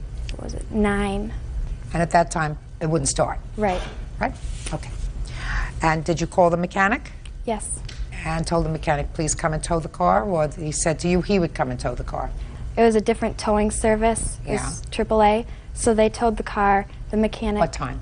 3 or 4 in the afternoon. And you waited at the house all that time? I waited at the car. At the car? Yes. Well, the car was at the house. Yes. You waited in the car or at the house? I waited in the car. I was in the house for a brief moment. So you were in the house too? Yes. Who was in the house? Ryan and Aaron were there, and Jared was there, and Mike. What time did you go to the police station? 7-ish. In the evening? Yes. See what I mean? You always get yourself tripped up, honey. I'm sorry. You're sorry? I'm going to tell you, you're sorry. It's very easy. If you have been sexually assaulted, you don't hang around with the guys who were responsible, at least one of them who was responsible for your being sexually assaulted for a whole day, and then go to the police station in the evening to report it. I was very, very upset after it happened, and... Then you go to the police station right away. You don't wait until after you find out that your car's got a blown engine, and then start looking for a story. When the police asked you if you wanted to file charges with regard to the sex assault, what did you tell them? I told them I didn't know yet. My mom was trying to make an arrangement so that I wouldn't have to deal with any of it because I was really emotional at the time. No, this is what you told the police. You told the police that you didn't know whether you wanted to file charges or not because your mother had already contacted the 2 suspects' parents, and if they pay for the damage done to the motor, they won't file charges. She was looking into my best interest so that I wouldn't have to see them again. You saw them. You spent the day with them the next day. Real cases, real people. Judge Judy. Corey, what's your last name? Henry. Case is dismissed as relates to Corey Henry. Sit down. I don't believe a word of what you say about being sexually assaulted by this young man. But I do believe that you took a car, and I do believe that you drove it recklessly, and I believe that you took it with her permission. So that means that both of you were responsible for what happened to the car. You're responsible and you're responsible. Now let me see the bill for the damage.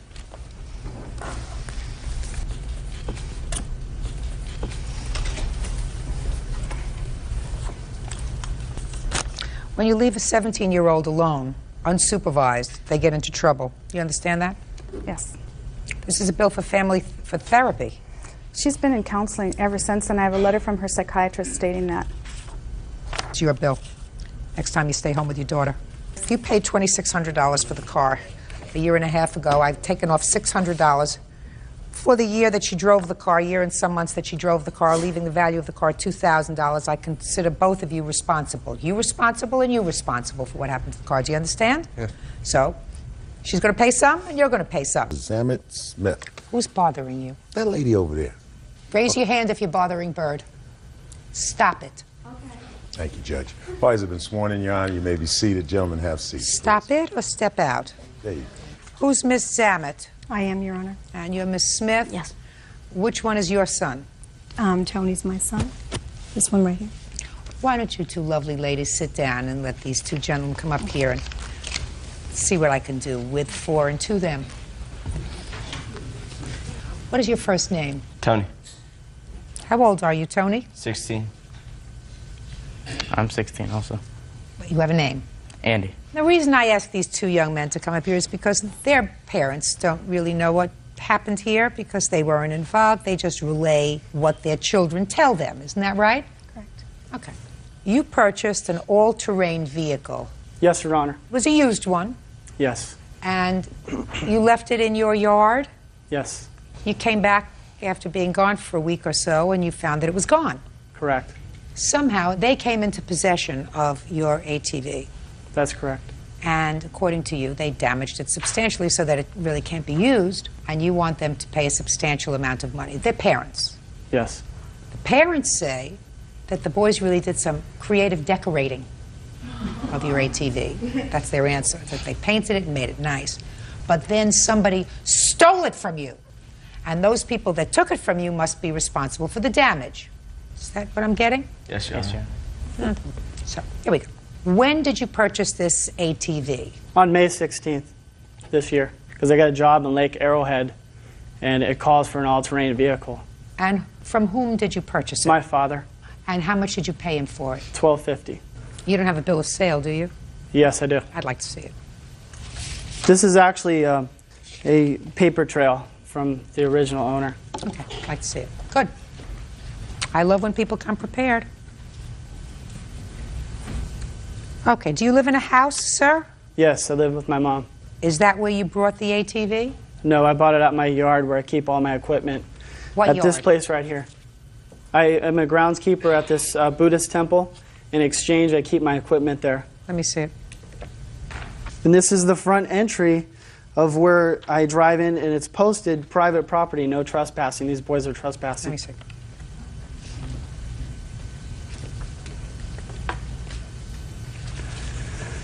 Okay, so you left this ATV on the grounds of a Buddhist temple. Yes. You work as a groundskeeper? I keep the grounds up. In exchange, I get to keep my equipment there. I'm an arborist. I keep all my equipment there. Okay, fine. Good. Now, you got it on the 16th. Yes. And you put it there. Yes. When did you go looking for it again? Oh, that week I got a, I didn't get this newspaper article just till recently, but this is where I went. I talked to the U.S. Forestry Department in San Bernardino, California, and there's over 1 million dead trees, and I want to go down there and help them remove the trees. This is not show and tell. I'm not saying this is show and tell. This is why I bought the quad. I put it down, please. I asked you a very simple question, Mr. Vile. Where did you go and when? I went to San Bernardino, Lake Arrowhead. And when did you go there? The week after I purchased the quad. I parked it up there with all my other equipment. I left. Good. And when did you come back? Another couple weeks later. So about 3 weeks went by. Not 3 weeks, no. I went for a week to see what's going on in Lake Arrowhead so I can assist them with my services. I came back, the quad was gone. Let me tell you what you wrote, sir, in your complaint. You say you purchased this 1986 Yamaha quad on May 16th, and you parked it on private property on May 18th. Then I went to Big Bear to do some work on the 19th and returned home a few weeks later. That's what you wrote. That's irrelevant. This is private property. Don't tell me what's irrelevant. I'll tell you what's relevant. I want you to try to answer my questions as best as you can. The questions that I have, not the things that are on your agenda, which are not relevant as to why you went to work on trees. You purchased it on the 16th. I want to know when you left, and when you left it on the grounds of the temple, and when you returned. I returned about a week and a half later. And that's why I didn't have enough time to register when I got back.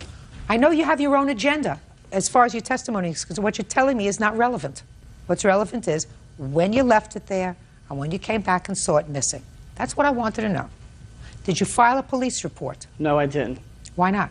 Because it's a small community. I drove around, looked at garages, just waiting for someone to drive in front of me.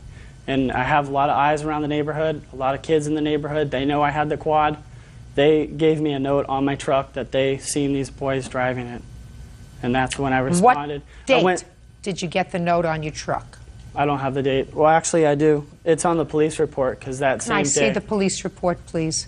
I don't have the police report. We have Can I a see copy it, of the please? police report.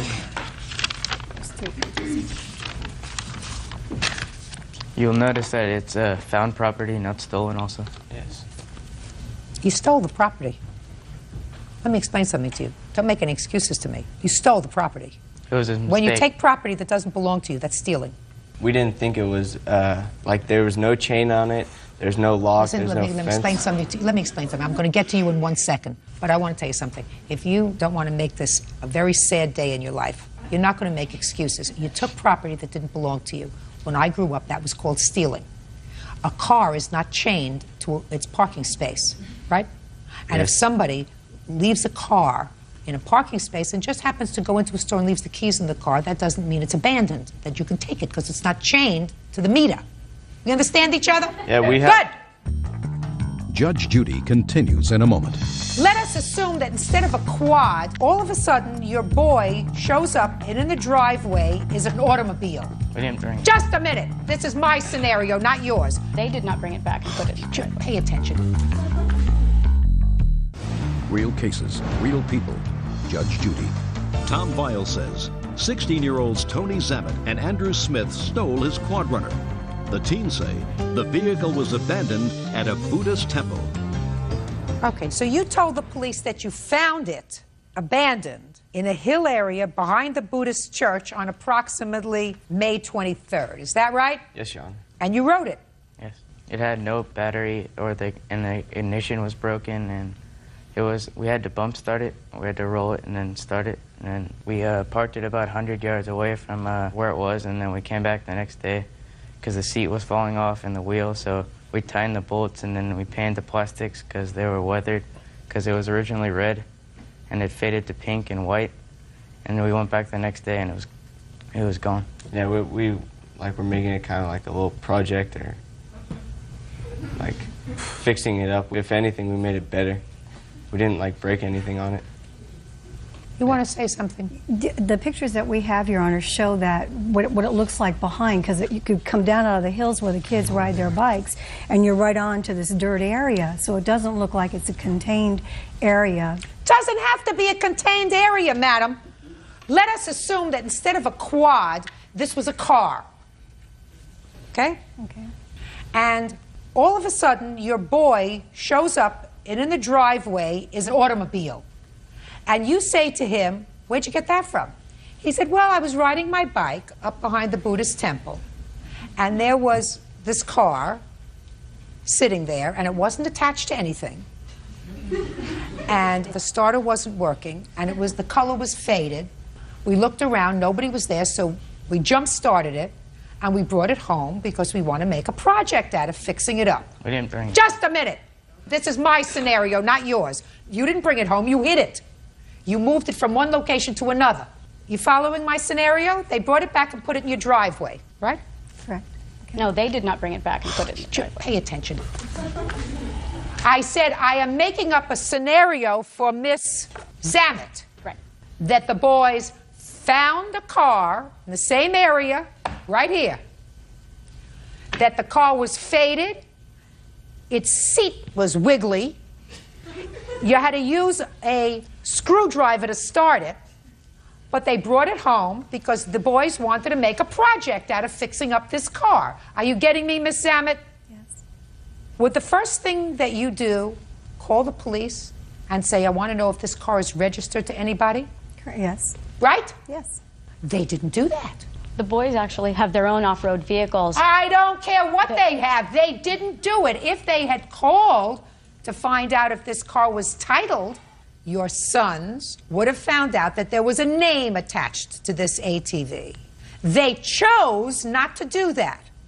They chose to take the ATV and move it from one location to another. That's called larceny. The day you found this vehicle, was that the day you told your mother about it? No, we told No. her The answer is no. When did you tell your mother about it? after he came to our house. Right. When did you tell your mother that you took it and moved it? When he came to his house, we got a phone call. Same time. Right. Where is this ATV now? It's in my neighbor's yard, just trashed. It's in your neighbor's yard, just Yeah. trashed. Okay. I got a Yeah, picture. just a second. Just a second. Stop getting hysterical. It's an ATV. Don't get hysterical. It's not, you're well, you know, you don't have a life-threatening illness. That's Don't why, get- not why I'm just, here. just a second. Put your hand down. You have to accept responsibility for what you do. Your sons just bought an ATV, and they bought it for what he paid for it, which was $1,250. Not for what he wants for it, which is $2,650. That's the cost of the repairs, Your Honor. Listen to me. Buy another one. They just bought this one for $1,250, and they can fix it up to their heart's content. Do you understand? Yes. Good. Judgment for the plaintiff in the amount of $1,250. That's all. Parties are excused. You may step out. I'm just aggravated that their parents didn't take responsibility to correct them. I think it was an honest mistake. We didn't know that he owned it. They're not remorseful. It's sickening. I'll just leave other people's properties alone. I don't think they got the message loud and clear. The boys are very clear now that if something's in question, don't touch. Don't touch.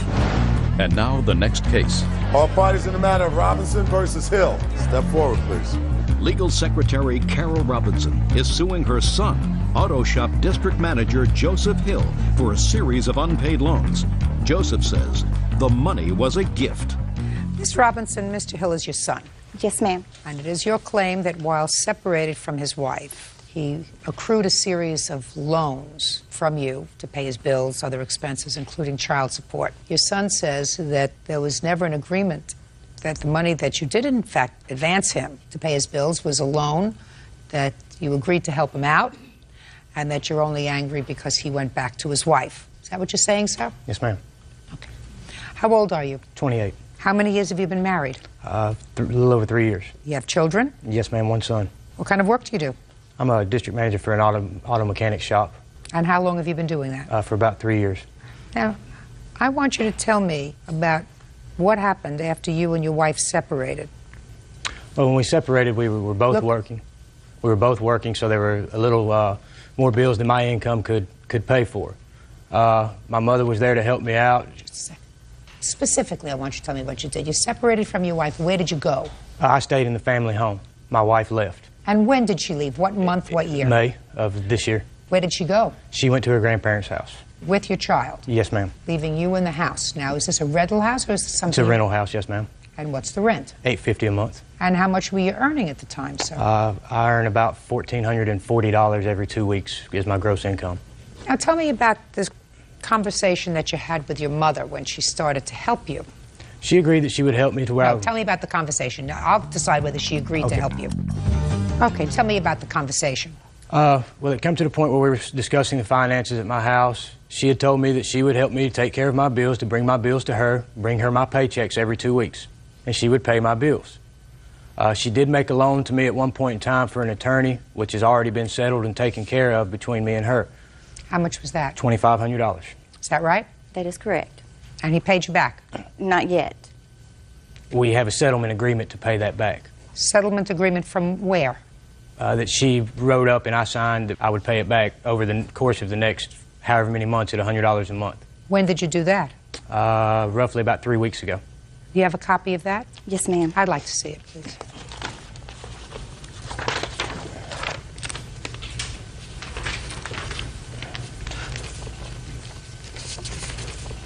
Oh, so she had sued you for this. Yes, ma'am. But your lawyer was only $2,500. Yes, ma'am. Is that right? So why did you agree to pay her on $4,425? There was past issues of finances where she had loaned me money to pay off a probation officer that I also agree that I do owe her. How much was the probation officer? $1,900.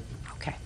Now tell me about this other money that she says she laid out for you for other bills, and it's clear, you agree, Miss Robinson, am I correct, that he was turning over his paycheck to you? Yes, ma'am. And you were paying the bills? Yes, ma'am. You were paying his rent? Yes, ma'am. You were paying child support? Yes, ma'am. How much child support? I believe there were 3 payments that I made in the amount of $280 plus a $5 charge for the cashier's check. And there were past due bills that were his and his wife's. What about the $1,440 he gave you biweekly? What'd you do with that? It was not $1,440. His net pay is $1,023.07 every other week. Is that right? That's roughly. Okay, so that's $2,000 a month. That's plenty of money to pay his rent. Plenty of money to pay the last 2 payments of child support. Where's that money? The cell phone bill was quite large every month. Well, tell me what the cell phone bill was. There were 3 months that I paid, $419.15. Just a second. What was one cell phone for? $400 a month? I'm a district manager. I have 10 stores that I have to stay in touch with on a regular basis throughout the day. Well, then your company pays for that. They reimburse a small portion. Then you take care of that. Then you give that back to your mom. We're paying legitimate expenses for which you do not get reimbursed. Do you understand? Yes, ma'am. And when you took his paycheck, and you took his paycheck since June?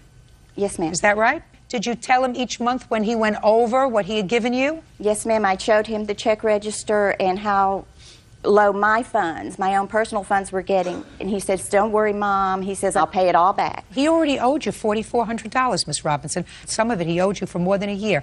How could you legitimately believe that your son was going to pay you back for all this stuff when he hadn't even paid you back money that he owed you for a year and a half?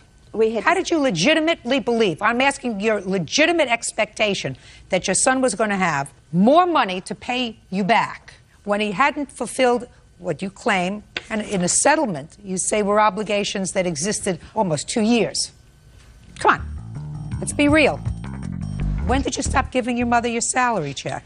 Beginning to mid-July. So that's June and half of July. That's a month and a half, and it is your claim, madam, I'm just curious. It's your claim that in the month and a half you laid out for him, for which you were not reimbursed by his salary checks, $4,313.50. Is that right? That is correct. I don't believe you.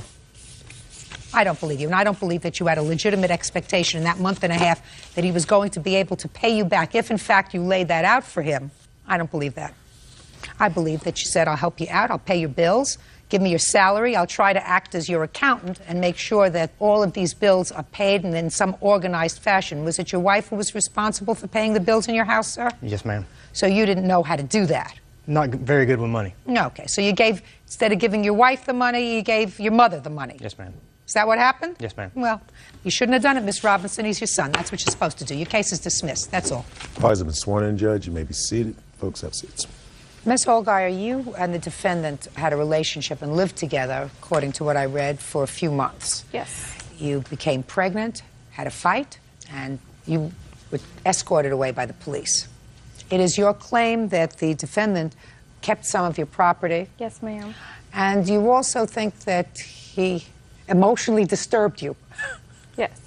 You're suing him for money because you were saddened by the fact that you had this baby and he's not sure if it's his and hasn't had any contact with the baby, so you're sad. I don't know if you get money for that, but we'll find out.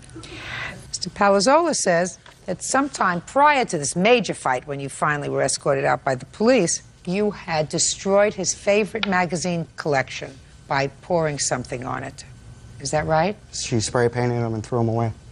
And that since he's remarried, you have embarked on a campaign of harassment for which he wants to be reimbursed. His harassment he only wants $400 for, so it couldn't be that terrible. Okay, when did you live together? Start and finish. He signed the lease on, I believe it was May 24th, and I moved out on the 28th of August of 2002. When did you move in with him?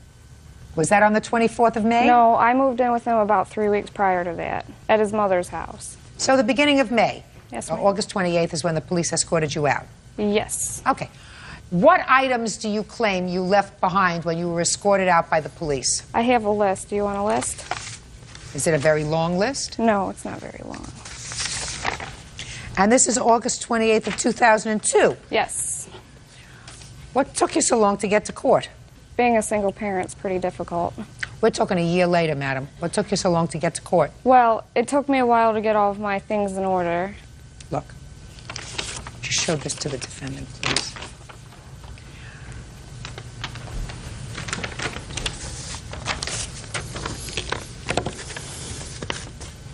All right, now I've seen what kind of items you're talking about. I'll take the list back, Bert.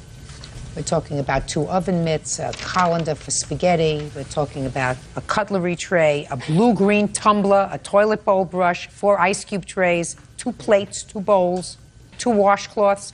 So let's get to what happened on the 28th of August when you were escorted out. I found out I was pregnant, and everything just started going downhill after that in the relationship. And he was working major hours at work, working. And one night I asked him if he was cheating on me, and he was like, "You're crazy." And that was the night prior to the 28th. And we got in a big fight that night. The next day, we were fighting all day. Later that night, he was picking me up to throw me out of our apartment when I was 2.5 months pregnant. And Did you scratch him first? No, I scratched him to put me down when he was literally picking me up to throw me out of our apartment. And then I went to the store with our roommate, and he called the police, and when we got back, the police were there and they arrested me. They arrested you because they saw evidence that you had assaulted him?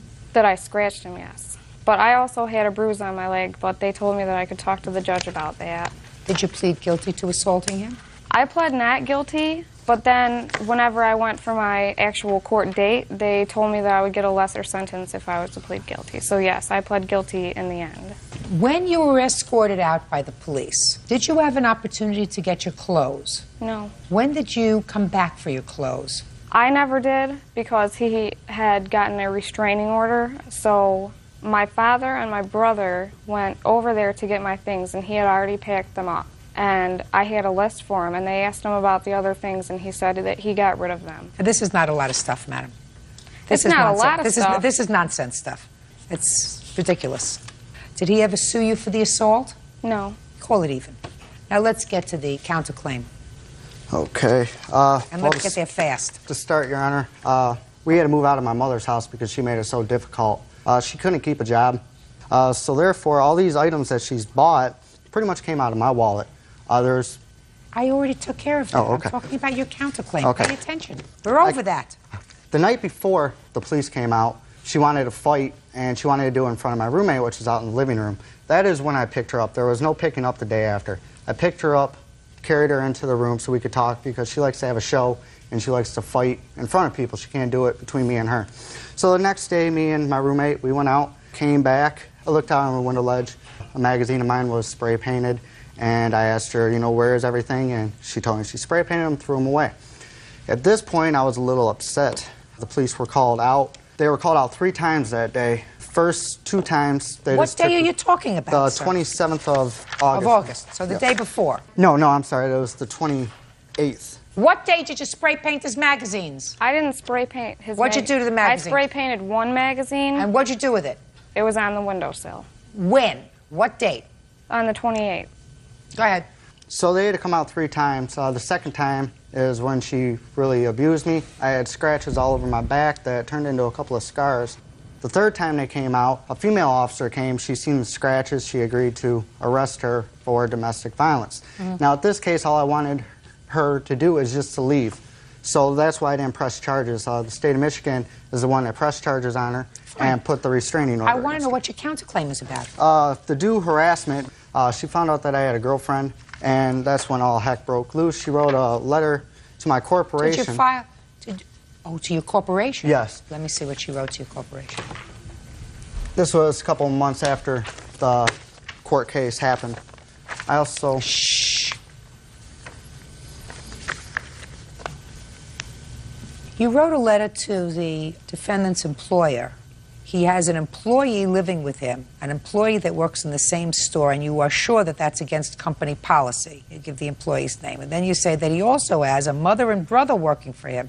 And I'm not sure that this is company policy or not, but it seems to me that this is unfair treatment to other employees and more favored towards those particular family members.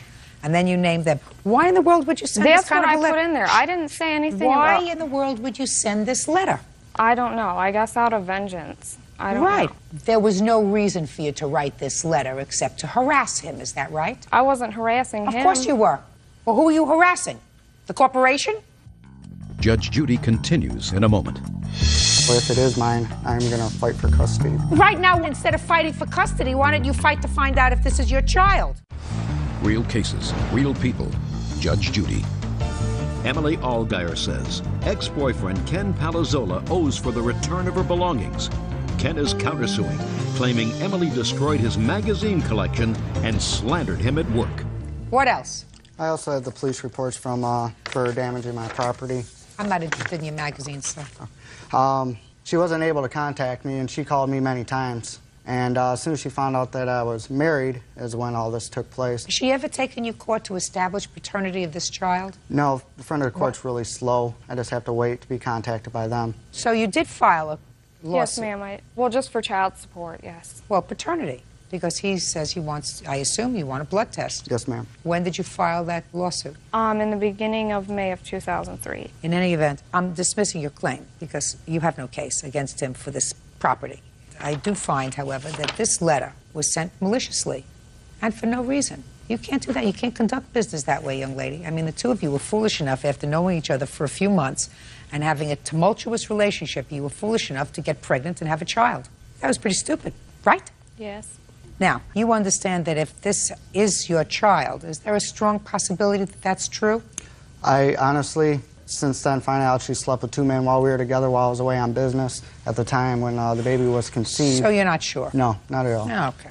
That's what he heard from someone else, so... Listen, the truth of the matter is you don't have to wait for the courts to go for a blood test. I assume that you want to know whether this is your child or not. Is that right? The front of the court... I assume that you want to know whether this is your child or not. Is that right? Yes. Because if this is your child, times are wasted. You don't want to not have a relationship with your daughter, do you? No. So then why don't you make arrangements between the two of you to go and have a blood test? Contacted the front of the court, and they said it was cheaper to go through them. So cheaper for who? Cheaper for your daughter? Cheaper for me. Cheaper for him, but all the while he's missing out on his daughter's life. If it is not mine, then I do not care. But the point is, if it is your child, you don't want another year to go by without her knowing you. No, but she, also, if it is mine, I'm going to fight for custody because she... You right now want, instead of fighting for custody, why don't you fight to find out if this is your child? So the difference is $400? Yes. And what's the name of the blood service there? They sent it to Washington. I didn't bring that information with me. Well, you're going to get the name of the lab because I think that you really want to know, don't you, whether this is your child or not? Yes. And that the sooner that happens, the better off you are. Is that right? Yes. So what we're going to do is, I'm awarding you $400 on your counterclaim, sir, because I believe that she did, in fact, harass you. But the check's going to be made payable to the blood bank. So the two of you and this little baby can go and have blood tested and find out whether or not this is your child. Does that sound reasonable to you? Yes, ma'am. That way you can find out. You got it? I don't need to find out. He does. No. You need to find out. When you have a child out of wedlock, stupidly, you're living at his mother's house. Did you get thrown out of his mother's house? No, we didn't. It was my choice to move out.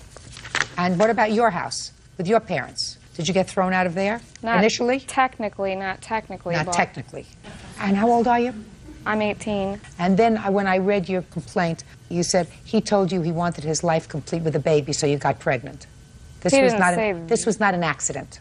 No, it was not an accident. Right. This was not an accident. This was on purpose. Somebody who's 17 years old who has no job, who has no future. I had a job. Yes, I had a Didn't last long because, according to what I read, your job didn't last long because his mother said you shouldn't work so hard, so you quit your job. Well, that was my second job. Do you understand?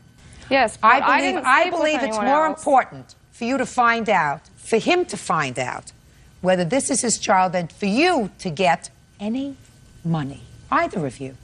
I don't understand why you would come in and sue over two potholders Well, you would come in and sue him over a spoon, a ladle, a green-blue dish. And you sue her over this letter, which clearly didn't damage your job, right? Well, it did, because I had to take a couple of days off. I sympathize with you, sir. Listen to me. If, in fact, this is your child, the fact that you have turned away and said, it's not my responsibility, is very unkind to both her and this little girl. So it seems to me a stand-up fellow would say, if this is my child, I want to know. And I want to know now. Not 6 months from now, not 8 months from now, and then have the audacity to say, if it's mine, I'm going to fight for custody, whenever. But by that time, your daughter's 2 years old. She doesn't even know who you are. Well, in defense of myself, the state did have a restraining order, so I was not able to contact the mother of the baby. Well, you don't have to contact her. Go to court and file a lawsuit. They'll order a blood test. Could I please? My mother did send him a certified letter letting him know that I did have the baby. What difference does it make? If he says he's not sure that the baby is his, what difference does it make? I don't know, but he wants to know. Instead of money for your harassment, he's going to take a test, right? Yes, ma'am. Perfect. Goodbye. Parties are excused. You may step out. Yeah, I had a very, very good collection. his porno magazines. I know she's, so He hasn't seen his child and she's 5 months old. I don't think it's mine. And now the next case. All parties in the matter of Flores versus Etty, step forward, please. Business owner Wanda Flores is suing the father of her daughter's boyfriend, environmental technician Don Etty, for the value of a car. Wanda claims Don traded in her daughter's vehicle without her permission. Miss Flores, is this your daughter? Yes, ma'am. Is that your son? Yes, it is. Miss Flores, your daughter and the defendant's son have a child together. Yes. Your daughter is 17. And your son is 18. And how old is the child? 4 months. So they were both underage when this child was conceived. Yes. In December of 2002, you claim that you gave your daughter an old car. In January of 2003, Mr. Etty took your daughter, I assume his son, down to a car dealership. Your daughter signed over the title. Mr. Etty purchased a newer car, right? Yes. He purchased it in his name, but with the understanding that the kids would be driving it and that your daughter and you would make the payments on the car. Yes. Then something happened and his son went to jail. And you claim that despite the fact that you and or your daughter were making payments on the car, Mr. Etty took the car back because it was in his name. And he says it got repossessed by the bank. So far, you following this, this Gone with the Wind? I got it. So what you want is the value of the car that you gave your daughter in December of 2002. Yes, ma'am. Mr. Etty tells a whole different story, which I'm going to let him get to. When you gave your daughter this car in 2002 in December, what date in December was it? It was like a week before Christmas. And where did you get the car from? I've had it for years. Was it running? Yes. We just put a new front end on it. We really did a lot of work to it. Did you have a conversation with Mr. Etty about trading in this car? No, I didn't. Did you give your daughter the title to the car? No, I went, as soon as they got the car, they called me and asked me if I'd come and sign the title over. Now I understand. So you gave them a gift, but there was an understanding with Mr. Etty that they were going to use that car as a trade-in. Yes. Okay. Now what was the agreement as far as payment? The car was supposed to be put in their name. I know right now they couldn't put it in their name That's because right. they're teenagers. Correct. But William turns 18 in August. At the time, they couldn't put the car in their name. Yeah. And they probably wouldn't give him a loan anyway. Exactly. So he put it in his name. Yes. What was the arrangement as far as payment was my question. I was going to pay the payments with Michelle, and the car was supposed to be after they got old enough to put it back in their name. Right. January, February, when was the car repossessed? I don't know. What month, Mr. Etty? It was last month. Why? Because of default on payment. How many payments were missed? One. Which payment? April's April. payment, yes. Your Honor, was due on the 8th of every month. And there was no payment made in April? No. And that's why you took the car back? Yes, ma'am. So you would agree that if she can prove to me that she made April's payment, you're in trouble, right? Yes. Show me. I don't have any proof. I really don't. So what am I supposed to do? I think they deserve a car for their new baby. Well, Miss Flores, That's nice. There used to be a program, called The Millionaire. You wait for John Beresford Tipton to come knock at your door and give you $1 million, and then you go and buy whatever you like. You had an agreement. You had an agreement with Mr. Eddy. Your agreement was that you would make the payments on this loan every month. He says that he repossessed the car because you did not make April's payment that was due April 8th, and he repossessed the car in May. And then it got repossessed by the bank because he couldn't make the payments either. My question to you is very simple. Show me you made April's payment, and then you have a case. You tell me, I can't. And I say, so what do you want from me? And you say, I think they deserve to have a car. So maybe you can convince Bird to buy him a car. Your Honor. If you breached your contract with Mr. Eddy, you're not I didn't have no contract with him. Yes, you did. No, I didn't. You just testified under oath that you did. You don't understand, Ms. Flores. You testified under oath that you had a contract, a verbal contract with him, that you would make the payments on this car. No, I had a verbal contract with my daughter. You can't. Why? She's 17. She can't make a contract. Only he can make a contract. And you testified that you had a contract. The contract was with him, that the payments would be made, and April's payment wasn't made. He had an absolute right to take back the car. Your case is dismissed. That's all. Parties are excused. You may step on the calendar in the matter of Norrie versus Hathaway. Parties have been sworn in, Judge. You may be seated. Sir, have a seat. All right, Miss Norrie, you owned a car. Yes, I did. Do you still own it? No, I don't. You allowed your boyfriend to drive the car. Yes, I did. Your boyfriend's name is Shane. Yes. According to what I've read here. And this would be Shane. Yes, Your Honor. Shane and the defendant went for a ride. The defendant somehow, after Shane went to sleep or whatever, went to a party and he wasn't in the shape to go home, the defendant decided to take the car, according to you, without Shane's permission and drive home. Yes, Your Honor. He wrecked the car. Yes, he did. And you want him to pay for the car. Yes, I do. Mr. Hathaway says, it's not my fault. Correct, Your Honor. All right. Now, Mr. Hathaway is going to explain, not only to me, but he is going to explain to Officer Petrie Hawkins-Bird how someone who was the sole driver of a car, who wrecked it, can establish to our satisfaction that it was somebody else's fault. Okay. Okay? Is that fair? That's fair, Your Honor. Very good. Step up here, Shane. Now, you borrowed the plaintiff's car when? January 16th. And what did you borrow the car for? To go to Bridgewater State College. We went up there to visit a friend. Did you have a driver's license? Yes, I do. Did you? Oh, did On I? January 16th, 2003, have a driver's license? No, I didn't. How did you expect to drive her car without a driver's license, Shane? Ben was driving the car there to the college. And then... When you borrowed the car from your girlfriend, did you tell her that Mr. Hathaway was going to be driving the car? No, I did not tell her that. Were you going to be back that evening? No, the next morning. Who did you tell her was going to be driving the car? Actually, I didn't tell her anything. She just knew Ben was going to be driving the car. Is that right? Yes, I knew he didn't have a license. So you knew that Ben was going to be the driver? Yes, I did. All interesting things that they left out of the complaint, by the way. So you gave permission for Ben to drive your car with Shane as the passenger? Yes, I did. So what happened, Shane? Well, we both went to Bridgewater State College that night. We went to a party. We were drinking and stuff like that. And he asked me, he goes, can I use your car? And I said, no way. And then he took my keys and he took off with my car, and I ran out to get him, but he took off right in front of me in the parking lot. And then I waited in the parking lot thinking he was joking around. But 20 minutes later, he never came back. Where did he say he wanted to go with the car? To go pick up my friend Rob. I mean, you asked that with a question in your voice. To pick up my friend Rob. This is not sounding true to me, Shane. He said he wanted... Bird, you see Bird is shaking his head? Yeah. You see Bird is shaking his head? We together are like a truth machine. Okay. You know what happens when somebody is piddling on my leg?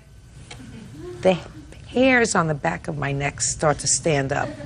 So I can always tell when someone is making it up as they're going. Okay. Because the hair on the back of my neck goes up, and I'm watching the hair on the back of his neck. All right. Do you understand, Shane? So we're going to start again. Okay. You're at a party. Yes. Doing some drinking. Yes.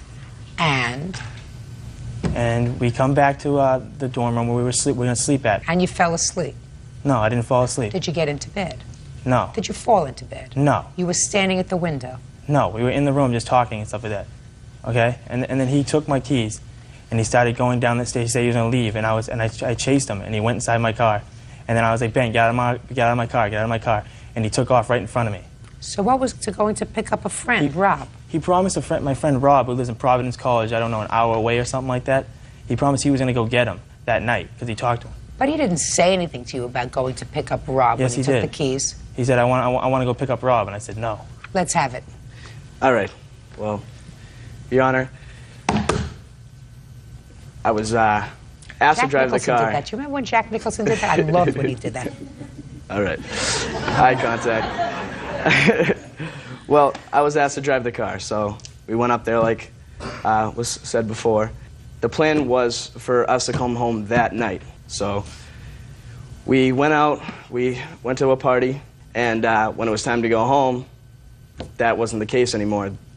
He didn't want to go home, and I started arguing with him saying, you know, I was the one who drove up here, and right now I'm the one who's driving the car, and you promised me I could go home, therefore I'm going home. I want to go home. And when that didn't come to an agreement, I said, you know what, I am going home. And I jumped in the car, and he said, come on, man, I don't want to leave. Let's stay here. It's the better thing to do. It's late. I said, no, I want to go home. And so I jumped in the car. Had you been drinking, Mr. Hathaway? I had been drinking earlier that night, and by the time it was time to go, I felt that I was sober enough to drive the car home. Not sober enough, evidently, Mr. Hathaway. Because what happened on the way home, sir? Well, that's also because, Your Honor, not only was it late at night, but as you can see, it was in January, and snow was covering on the ground, and therefore I made it slippery while driving. And whose fault is that? God's fault? The weatherman's fault? I guess so, Your Honor. Yes. Why don't you tell me how the accident happened, Mr. Hathaway?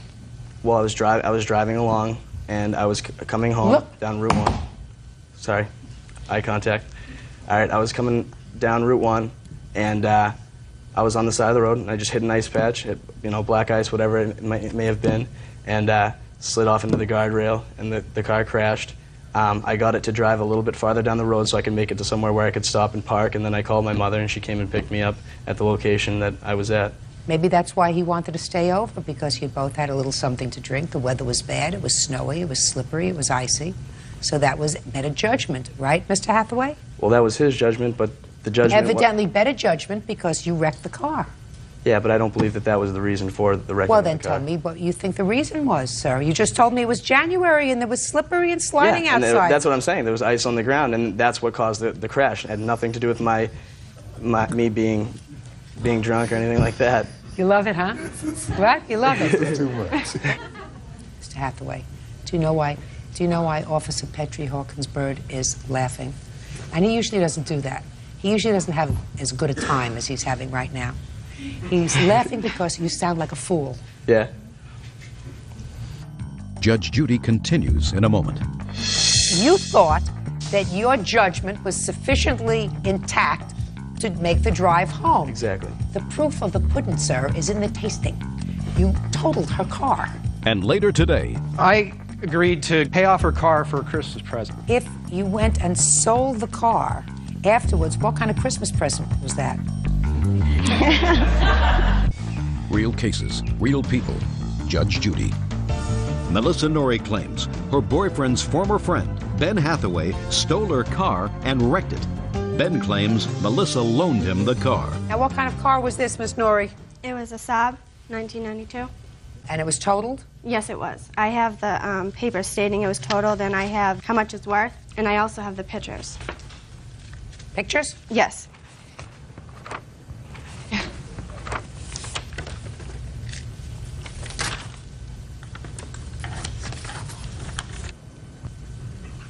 Okay. All right. Well, let's see what the Blue Book value of the car is. It's 4-cylinder? Yes.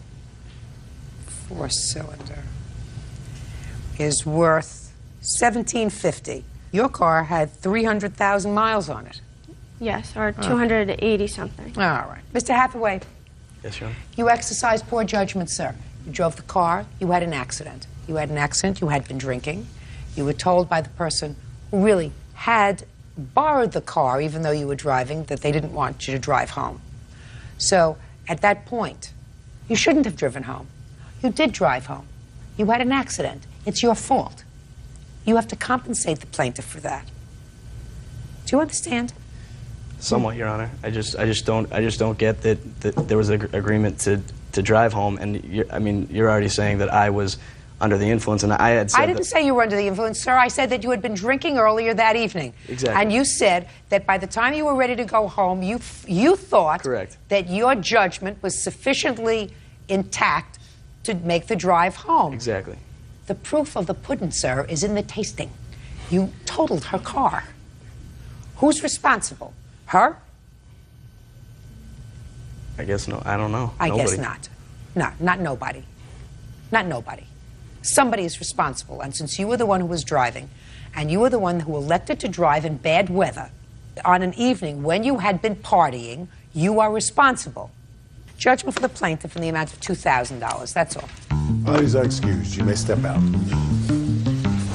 He apologized a few times, and he said that he was going to go through his insurance company and he was going to pay us right away. It was tough to do that, and I apologized, and I wanted to take care of it in the best way I could. It's not something you should do to your friend, really. You know what I mean? I told him not to take it, and he took it. It was kind of tough, but I mean, it's hard to, to lose a friend after that long of a time. I think he got what he deserved. And now the next case. All parties in the matter of Weber versus Lamont. Step forward, please. Contractor Jason Weber is suing his ex-girlfriend, Kathleen Lamont, for an unpaid loan for a truck. Mr. Weber, you and the defendant lived together for a period of time. I think I read something about 3 years. Is that Yes. right? Yes. According to your complaint, when you broke up, which was recently, when was that? It was in March of '03. The defendant took with her a truck that is both titled and registered in her name. You claim purchased by you. The loan for the truck is in your name, and you want the money back. Right. Ms. Lamont says that this was not a loan. Ms. Lamont says this was a gift from you to her. You were living together. She came into the relationship with another car, is that right? Yes, ma'am. You sold that car, got her another car, then sold that car, and then bought this truck, and there was never any talk about payment by her. You're only seeking payment now because you're no longer together. That's your defense. Yes, is that ma'am. right? So I'd like you to tell me first who these people are. Who is this person? This is my sister. She a witness for you? Yes. A witness who will say what? That Kathy stated to her that I was getting a loan for her for the truck. And who are these people? My son and my boyfriend, Scott. Do they have any information with regard to this case, or are they just here for moral support? It depends on how it goes, actually. My son has been present during most everything that's happened. I'm not interested in most everything. I'm only interested in the truck. I have a very limited focus. Okay. All right, Mr. Weber. When the defendant and you first began to live together, what kind of a car did she have? She had a '97 Dodge Stratus. And what happened to that car? At her request, I sold it. To whom? A friend of mine. And how much did you get for it? $3,500. And what did you do with the $3,500? Well, he's still paying me for it.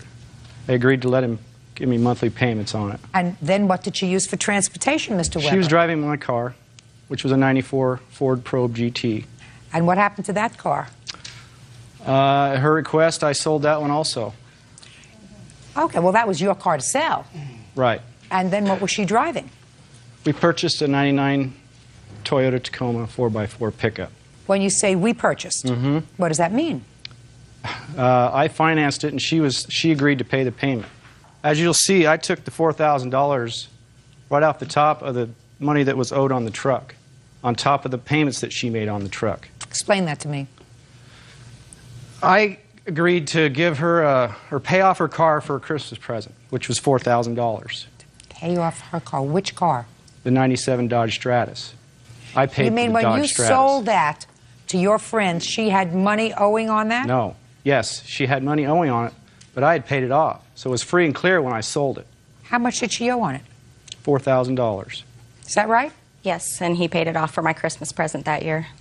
Is that what you did? Yes. Okay. Then you went and sold the car. Yeah. She didn't want it. She wanted the 94 But then Ford Probe. listen to me. If you went and sold the car afterwards, what kind of Christmas present was that? A bad one. She got another car to replace it. No, you said you gave her your car to drive. I did. You didn't give her another car. The other car, I assume, was in your name. She got her $4,000 back with the 97 or 99 Toyota truck. Mr. Weber, either you make a present or you don't, sir. If you say you made her a Christmas present in 2002, when you buy the truck, you don't make her another present. Right. By deducting it. You made her a present. It was a gift. Goodbye. It's over. And what I don't understand is if you're a couple living together, I don't understand you saying, well, I'm going to buy a truck. Mm-hmm. Because you say, we purchased a truck. What were you driving at the time? I had a pickup of my own. Okay. So you bought this 1999 pickup. How many years ago? It was last year. Give me the date. It was October of '02. And in October of 2002, what were you doing for a living? Me? I was working at a Chevron as a cashier and going to school full-time. And what kind of work were you doing? I'm a contractor. Now, from October 2002 until when you broke up, which is in what month? March '03. Who made the payments for the truck? She did. Is that right? I made 5 payments on the truck, yes, from November to March. Well, then that sounds to me as if there may have been an agreement for you to make the payments on the truck, Miss Lamont. I agreed to help him out financially because he said he was having some problems, and I was only going to work until I was losing my job after March because I was starting an internship for school. So There we were a knew lot of I was other only... ways, Miss Lamont, that you could have helped him out financially. Making the truck payment was not... It wasn't a truck payment. It was a personal loan payment that he had. I have the title to the truck. I never knew there was going to be a loan on the truck in the first place. There wasn't supposed to be one. Miss Lamont, how much were you paying towards this loan each month? I paid $200 a month from November to March until I didn't have a job anymore. Payment? $200. Then you knew there was a loan payment. Mr. Weber, how much is owed on the truck? Oh, $5,100. Now, problem is she hasn't made any payments. Is that correct? Correct. Since when? Since March was her last payment. Have you made the payments? Yes, I have. In what amount? $200 a month. April, May, June. $600? Correct. You owe, at this point, $600. As a matter of fact, we're close enough to the time where you're going to owe him $800. But you are not entitled, pursuant to your contract with the defendant, to get an upfront amount of $5,100. You understand that? No. You didn't have an agreement for her to pay you $5,100. You had an agreement for her to pay you the loan.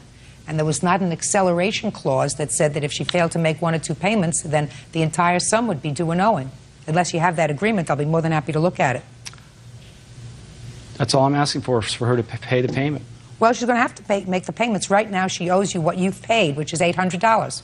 That works for me. Perfect. Judgment for the plaintiff in the amount of $800. Thank you very much. Parties Madam, excused. I strongly urge you to get this loan in your own name, or perhaps your current boyfriend can help you out with a loan. Thank you.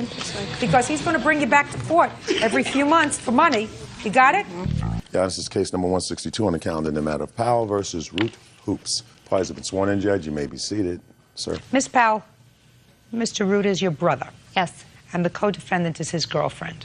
You have a lot of pieces to your complaint. The thrust of your complaint is your mother is currently incarcerated, and she's doing a prison term as a result of a conviction for embezzlement. It is your claim that at some point prior to her being incarcerated, your brother and his girlfriend called you and prevailed upon you to put up bail for your mother. It was actually my brother and my sister, not his girlfriend. So your brother called, or your sister, and asked you to assist in putting up bail money. It would be split 3 ways. You put up the bail money. Your brother hasn't paid you back. No. And how much was his share of the bail money? The total bail was $4,800. Between 3 people is $1,600 apiece. My husband and I were actually on our honeymoon in the Bahamas. When we had gotten the call. So. All right, let's deal with the bail first. Then we'll get on to the other things. All right, Mr. Root. Yes. Since your girlfriend has, does she have anything to do with this case? The only thing she really has to do is the fact that the stuff was stored at my mom's house, and that's where she lives, so that's where I involved her in it. The stuff was Sit down. Ms. Hoops, you're not necessary for this case. Case against you is dismissed. $1,600 for the bail money. Did you ask your sister to post bail money? I did not. It was the bail bondsman who actually had called her, was in contact with her. I didn't even know the number of where she was at.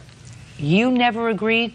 Oh, no, she says I agreed, but no, I never ever agreed to it. I told her that was actually me and my little sister. At first, we were trying to acquire a loan to pursue of getting the bail money to get her out. Then all of a sudden, Tammy was gotten in contact with, and yes. So you and your sister were trying to get a loan to get the money together. Yes, because Tammy was... Because Tammy was on her... honeymoon. Right. And at the time, Tammy didn't know that your mother needed to get out of... Of jail, yes. But you did. Yes, of course. And your sister did. Mm-hmm. Now, did you go to a bail bondsman? No, we did not. I was called by a bail bondsman at work. But somebody was contacted by a bail bondsman. Yes. And this bail bondsman, was he at your sister's wedding? No.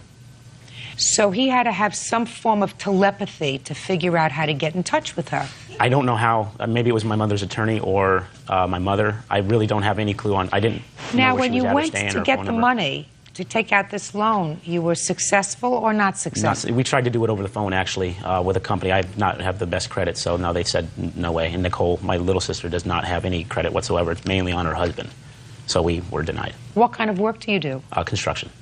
Are you regularly employed? Yeah.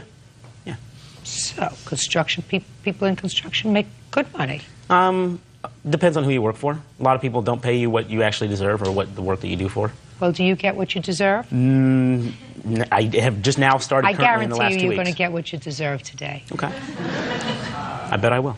You will. All right. Who called you, Miss Powell? And make sure you tell me, who called? I had messages. I was actually not in my room. When I came home, the light was blinking. I had messages from a bail bonds, I had messages from my sister, and I had messages from my brother. What did your little sister say to you, Miss Powell? That Jason was trying to get a loan using her credit and his income because she didn't work at the time. Tell me about the conversation you had with Jason. I said, okay, I would put it on my credit card and get it taken care of because if we didn't, it would go into the week and she'd be there all weekend. I didn't want that to happen. I talked with my brother after he had picked my mom up on the phone at her house, and he explained to me that how this is a time that all our family, our siblings should come together. It's not fair for you to burden the cost of everything.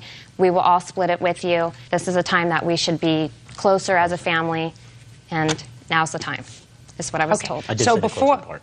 What? I did say the closer part, yes. That is a time that what my mother's going through, that we should all pull together and actually become a family since we weren't always all together. And, except when it came to money.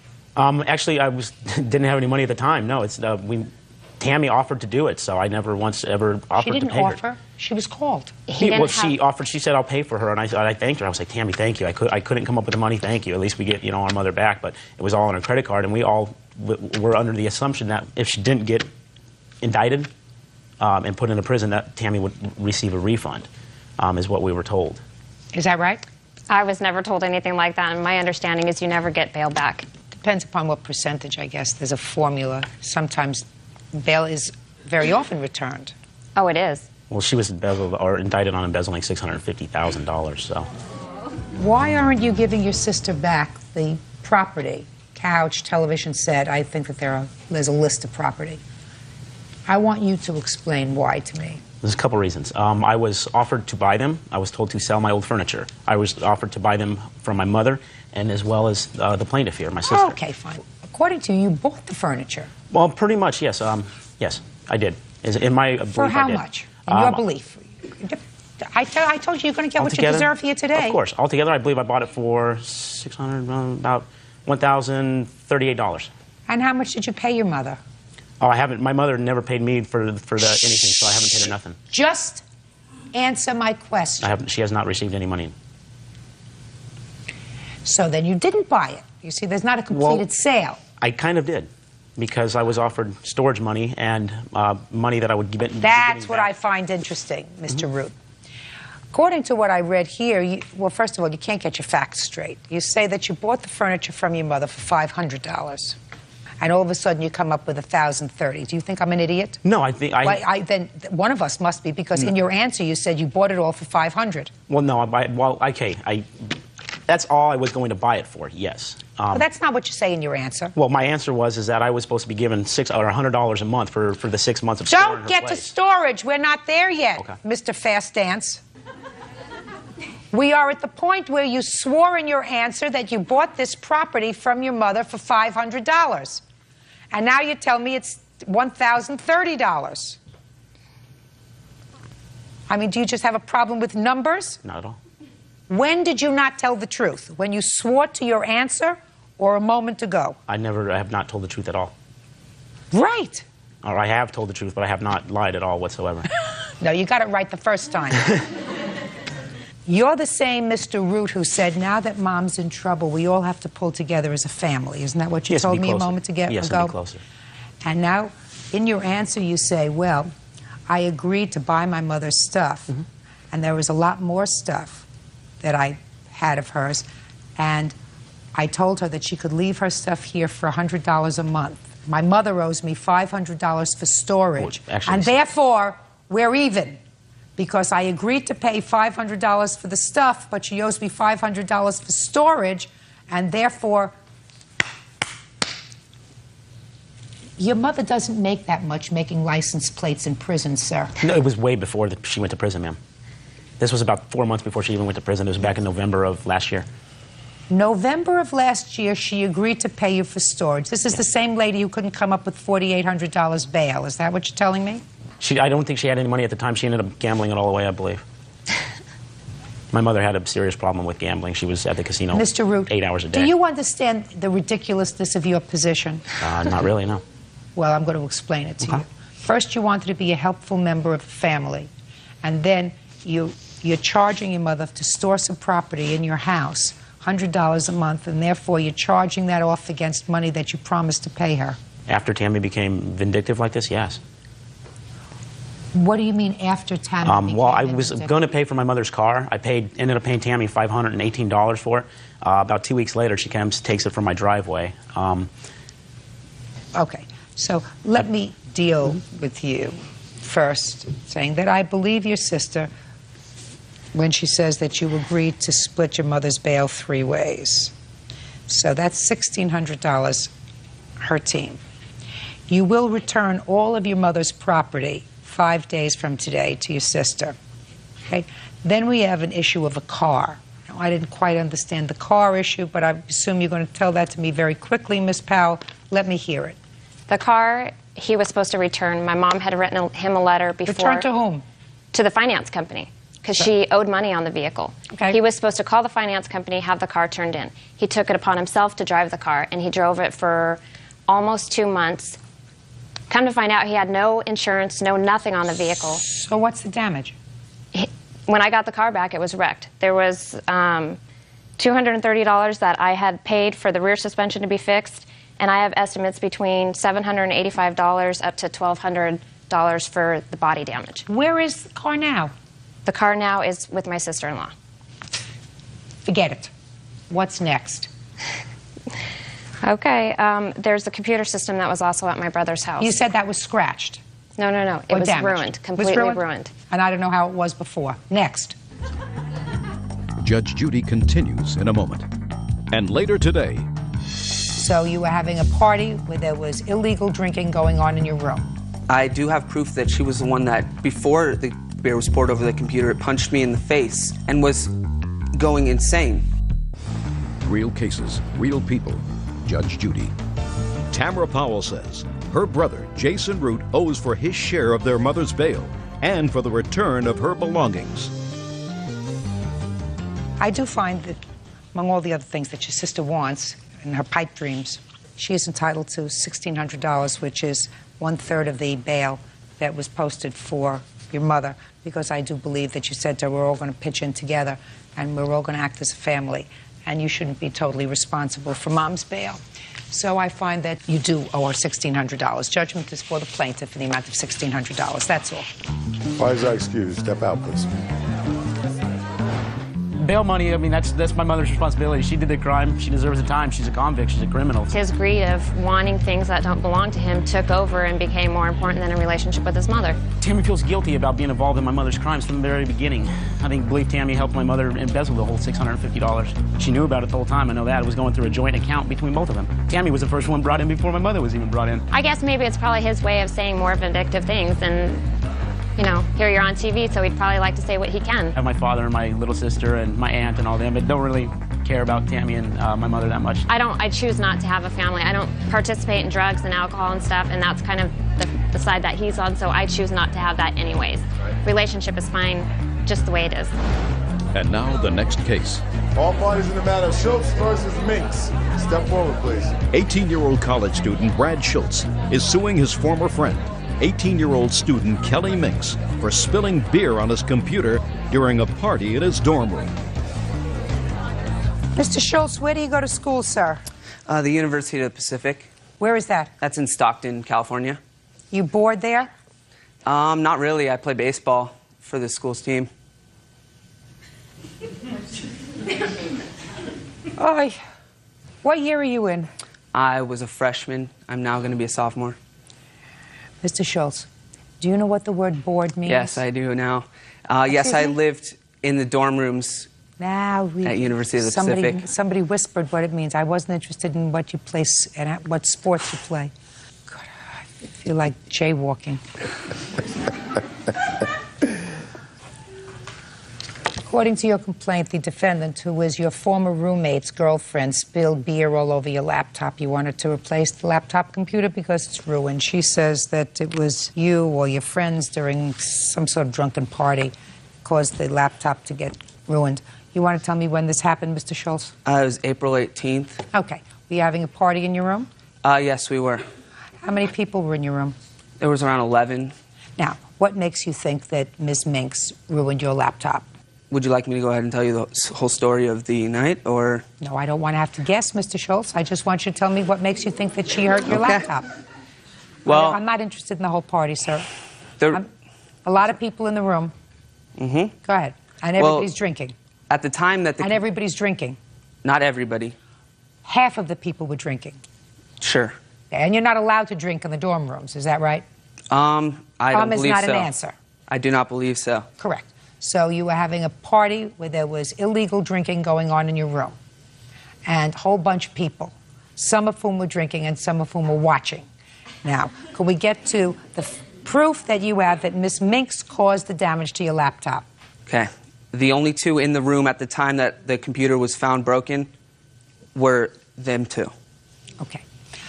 And approximately what time was this? This was 2:30 in the morning. And what time did the party end? I left the party, leaving behind them two and some of their friends.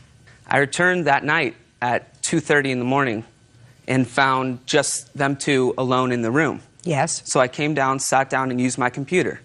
And they asked me to leave. They said they wanted some privacy, and I said okay, and I left for a half hour. I went right across the hall, and I came back a half hour, and the door was locked. And so I started knocking on the door, telling her that I wanted to come in my room, and they were both saying, no, you're not coming in. Go sleep in the study lounge down the hall. And I wasn't about to go sleep in the study lounge, so I just continued to knock, and finally I started having... Mr. Schultz, is what you're telling me, sir, that you came in and used your computer at 2:30 in the morning? Yes, I did. How come you didn't put that in your complaint, sir? Excuse me? How come you didn't write that in your complaint, Mr. Schultz? Miss Minks, did Mr. Schultz come back to the room at 2:30 and sit down and use his computer for a half hour? Nope. What happened? Just answer my question. Are you the roommate? Yes. Stand up. Name? Ben Hatch. Mr. Hatch, did Mr. Schultz come back to the room at 2:30 in the morning and use the computer for a half hour? Well, the first thing he did, it was already locked, and we were watching a movie. And what he did, he came in, grabbed pistachio nuts, stuffed them down his shirt, and that's all I remember. And then after that, we told him to leave. That's why we wanted him to leave. Answer my question. I never saw him touch the computer. Right, because he didn't come in to use the computer. Sit down. Your Honor, I have a witness that saw me sit down and use the computer. Let me see the witness. is a statement from him. I don't take statements from a witness. Okay, well... And if you thought it was important enough to get a statement from a witness who saw that, sir, or from a friend of yours, then you would have put it in your complaint. So you didn't sit down and use the computer at 2:30 in the evening. No. I don't believe, Mr. Schultz, that you used the computer at 2:30. Your Honor, Let's start with that. I don't believe you used the computer. I used the computer, Your Honor, and I'm sorry that you don't believe me. I'm under oath here, and I'm telling you the truth. And I'm telling you, I don't believe you used the computer, Mr. Schultz. I believe you came back and tried to get back into your room, and they wouldn't let you back into the room. Is that right? Yes. Okay. Are you saying that I would not notice that there was beer poured all over my computer when I returned? I'm saying, sir, that you have no proof that she poured the beer on your computer. I do have proof that she was the one that, before the beer was poured over the computer, it punched me in the face and was going insane. Listen to me. You have no proof that she poured beer on your computer. That's what you're suing for. Laptop computer. And you don't have proof that she did it. Sorry, Mr. Schultz. Don't have it. Shouldn't have beer parties in your dorm room. Goodbye. Parties are excused. Step out, please. Parties have been sworn in. You may be seated. Have a seat. Miss Pratt, how many kids do you have? Total of 3. How many live with you? 2. How old are they? 14 and 9. This is the 14-year-old? Yes, ma'am. What's his name? Michael Edward. And how old is the third She's child? 9. Oh, the oldest one is 21. So she's out of the home? He's out of the home? Yes. How long did you know Mr. Moulton before he moved in with you and your 2 children? About a month. And why did he move in with you? He wasn't able to pay his rent, and we wanted to join finances so we can both afford to live in my house that I own. When he came to live with you, did he come to live with you as a boyfriend? At first, yes. What do you mean at first? So were you sharing a room with him? Yes. So you knew him 1 month before he moved in? Yes, ma'am. And did he have any children? Yes, ma'am. How many? 2. Who did they live with? Us. So you moved in together, blended your families after knowing each other for a month. You now had 4 children living in the house. Is that right? Yes, ma'am. Yes. And the 2 of you. And when was it that he moved in? About a month after we met each Give me other. the month. That would have been in November. Of 2003?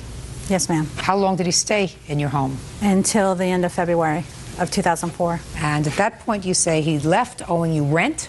Yes, ma'am. That he took some property that didn't belong to him when Yes, he ma'am. left? And he also took your son's snake and mice, and you want them back? Yes. And broke camera? Yes. Whole bunch of stuff. Okay. He left in February of 2004? Yes. Tell me why he moved out in February. We weren't getting along. Just that. You just weren't getting along. There were no major battles in Yes, February. there were. There was a lot of battles. What happened in February, sir? Well, Your Honor, it was prior to that. It was more like after Christmas. I received custody of my children from domestic violence. When I brought them into her home, her children were very violent to her and to me and to my kids. And as a father, I cannot put my kids in that situation. That is why I left. Okay, fine. There was no agreement when I moved in about paying rent. No, I didn't ask you anything else. Yes, ma'am. It's not your case yet, sir. It will get there. Because, Mr. Moulton, you're not going to tell me that a man who has custody of his 2 children moves in with a lady who has custody of her 2 children and expects somebody else to take care of him and his responsibility. Now, I don't want you to even answer that question, sir, until you think about it a minute. I don't need to think about it. The answer is absolutely not. Good. So I just want to make sure that that was not your agreement. Don't speak. You'll have an opportunity. Now, so he left in February. Now, he moved in November. Yes, ma'am. And prior to his moving in, did you have an agreement with regard to the household expenses? He told me that he would pay half of everything, and that he would never treat me the way my exes treated me, and that he would be responsible and take care of his obligations. Good. So he made some sort of general statement that he would take care of his obligations. So how much money did he contribute to the household in November? He only helped with food. When you say he helped with food, what do you mean he helped? He paid for half of it, and I paid for half of it. Okay. And did you have a discussion with him in November that this wasn't what you had agreed to? More or less in December. He did originally have a job when he started. The first week he lost his car because it broke down, then he lost his job because of it. I even gave him my car, and he would drop us off at daycare and work, and he would try to look for a job, but he didn't have money for gas, so I had to put all the gas in the car also, besides paying for the insurance and for the $315 that I pay monthly on my Okay, car just a second. So he lost his job. You lost your job, is that right? I was laid off prior to moving in. Fine. When did you get a job? January, I believe it was, delivering flowers, and I was using my car because I had bought a car.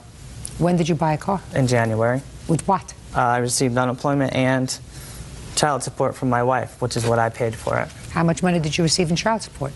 I received $300 a month for my 2 children. And how much did you receive from unemployment? $125 a week. So about $800 a month. That's correct. And you were receiving the $800 a month starting in November. Absolutely. And how much did you spend on your living? I contributed most of my money to her in the household. How much each month? I probably kept $50 a week for myself and bought a case of diapers for my daughter. Yes. And I paid for all the food. How did you then buy the car? Money from my wife. Other money. I had this money. I saved some money. I had money before I moved in with her. How much money did you have? The car was $99 down. How much money did you have? A few $100. You're talking fast, sir. A few $100. When he wasn't giving you money towards the mortgage and he wasn't giving you any money towards the rest of the household expenses but paying for half the food, did you have discussions with him periodically about money? Yes, we did, and he kept telling me that to leave it go, that he would take care of it, just quit bringing it up, but he knows he owes it. Okay. Now, when he left in February, what kind of a discussion did you have with him about the expenses and the money he owed you? He agreed on $500 a month, and I told him, what about the phone bill, because he was calling his ex-wife on long-distance charges that I wasn't supposed to pay for. Just a second. So he agreed to give you $500 a month? Yes, ma'am. For the 3 months that he lived there? $500 a month, yes. But he did not give you the $500 No, he a did month. not. And this is after he already moved out? Yes, ma'am. Does that sound familiar, Mr. Moulton? No, ma'am. I had no agreement with her. When I told her I was leaving because I did not want my children in the violent atmosphere I understand any that. She longer, says that after you left, you had a discussion with her because she racked up large phone bills talking to your ex-wife and a lot of other expenses, and she says you agreed to give her $500 a month for the time that you were there with your children, and that you would pay for it out of your tax returns, but then you didn't get your tax returns right away. It's not true. I agreed. I told her I paid her what I paid her, and that was it. There would be no more money given to her. All right, I fulfilled my obligations to her. My priority was to get my children out of that violent situation. I heard what you said about your priority. I heard. Now, what items did he take from the house that you say didn't belong to him? Whenever he moved in, he threw out my bike, which meant a lot to me. I had it since I was in He threw out when he moved in? An antique bike. Shh. You said when he moved in, he threw out your bike? Yeah, when he moved in, he started going through all my stuff, throwing out everything that he thought I didn't need and I didn't use. So he threw out my furniture, he threw out some of my items. You should have thrown him out if you didn't want him to do it. She asked me to help her organize her house. Just a sec. Do I look like I need help? No, ma'am. If you didn't want him to throw away these things, Miss Pratt, and he was throwing them away when he moved in, you should have thrown him out. You didn't do that. Now you don't come and sue him. Well, he has two small children. Do you understand? You don't come and sue him after the fact. Judge Judy continues in a moment. Listen, you want to go on, some of you go on Dr. Phil if you want to talk about your problems. I don't want to talk about your problems. I want you to tell me, this is a court. What does he owe you? And later today, you were going on this trip to celebrate a milestone birthday. Yes, ma'am. You know, 50 is the new 30. I like that. That's right. I agree with you. That's the way it is. Yeah. real cases, real people. Judge Judy. Carol Pratt says former live-in boyfriend James Moulton owes for rent, a broken video camera, and the return of a snake. James says he moved out because Carol's children are violent. Let's get to the snake, because I see we don't have anything. Well, after he moved out and that my son was giving me a hard time, so I grounded him from the snake for a week, and I asked him to hold on to the snake and to the mice and to the cages, and I gave him food and the bedding for them, and I said it will be a week. When I went back to get it a week later, he told me it either died or he froze, and he gave me different excuses every time I seen him. What happened to the snake? She asked me to take the snake. I took the snake and the mice to my house. The snake got away out the back door. I had the mouse. It wasn't a, or will you watch this, or will you babysit this snake until my son gets out of boot camp? It was, do you want the snake? Yes, I do. She put it in my car. I took it home. 4 months later, she wants the snake back. It's gone. How long did you have it? 4 months. You had it for 4 months? I begged for 4 months to get it back. Okay, next. Well, when we were living together, he was drinking too much. That's why my son was getting upset. My children had a hard time with him because of the type of friends he was hanging out with. He was bringing... Just tell me, I'm not interested. Listen, you want to go on, some of you go on Dr. Phil if you want to talk about your problems. I don't want to talk about your problems. I want you to tell me, this is a court. What does he owe you? $1,650. For what? for living expenses, for the utilities, the phone bill that was over, for gas, for using my vehicle when he used it for the months that he didn't have a car. Stop being a baby. Your Honor. Stop being a baby. The relationship didn't work out. He's not going to pay you for putting gas in the car. I believe that you had an agreement that he would pay for half of the expenses. Here you are living, your 2 children, his 2 children, and he can't live rent-free. He can't live utility-free. And he receives, in addition to that, he receives child support and unemployment insurance. So he receives $800 a month. And I didn't know about the unemployment. Well, he received, according to him, $800 a month. And if what you believe and what he agreed to pay was $500 a month, that's perfectly reasonable, leaving him $300 a month for extra expenses, and that's without a job. And certainly if you got a job in January, sir, delivering flowers, you could have gotten a job Christmas time delivering flowers too. Judgment for the plaintiff in the amount of $1,500. That's all. Parties are excused. You may step out. Jealousy? Jealousy? No. She's jealous that I'm with another woman and won't be with her. There's no jealousy. Sorry, Jim. And now the next case. All parties in the matter of Abernathy versus Millard. Step forward, please. Flight attendant Ellen Abernathy is suing her former friend, Jill Millard, for her share of a European vacation. Jill says she paid her back with babysitting. Miss Abernathy, I gather from your complaint that you and the defendant used to be very good friends. Yes, Your Honor. Your lawsuit claims that the defendant owes you money for her expenses for a European trip, for a piece of jewelry that she purchased there that she put on your credit card, and for a loan that you made her for an attorney while she was going through some matrimonial difficulties. Yes, Your Honor, that's right. So, you were going on this trip to celebrate a milestone birthday. That's Is that right? Yes, ma'am. You know, 50 is the new 30. I like that. That's right. I agree with you. That's the way it is. Yes. So you were going to Europe for your 50th birthday? Yes, ma'am. Who was going? Myself and my husband, Bill, my son, Alex, who was 10 years old at the time, and his best friend, who was 10 years old at the time. Where were you going? We went to Zurich, took the train to Florence, went to Cortona, my favorite, Assisi. I saved and planned for 10 years for this trip. It was very, very important to me. Sounds like a beautiful trip. It was wonderful. Under what circumstances did Miss Millard join you on the trip? My middle son was not able to go on the trip with us, and so I had a ticket that I was going to turn back in, and Miss Millard said, I've never been to Italy and I've always wanted to go. Can I go along?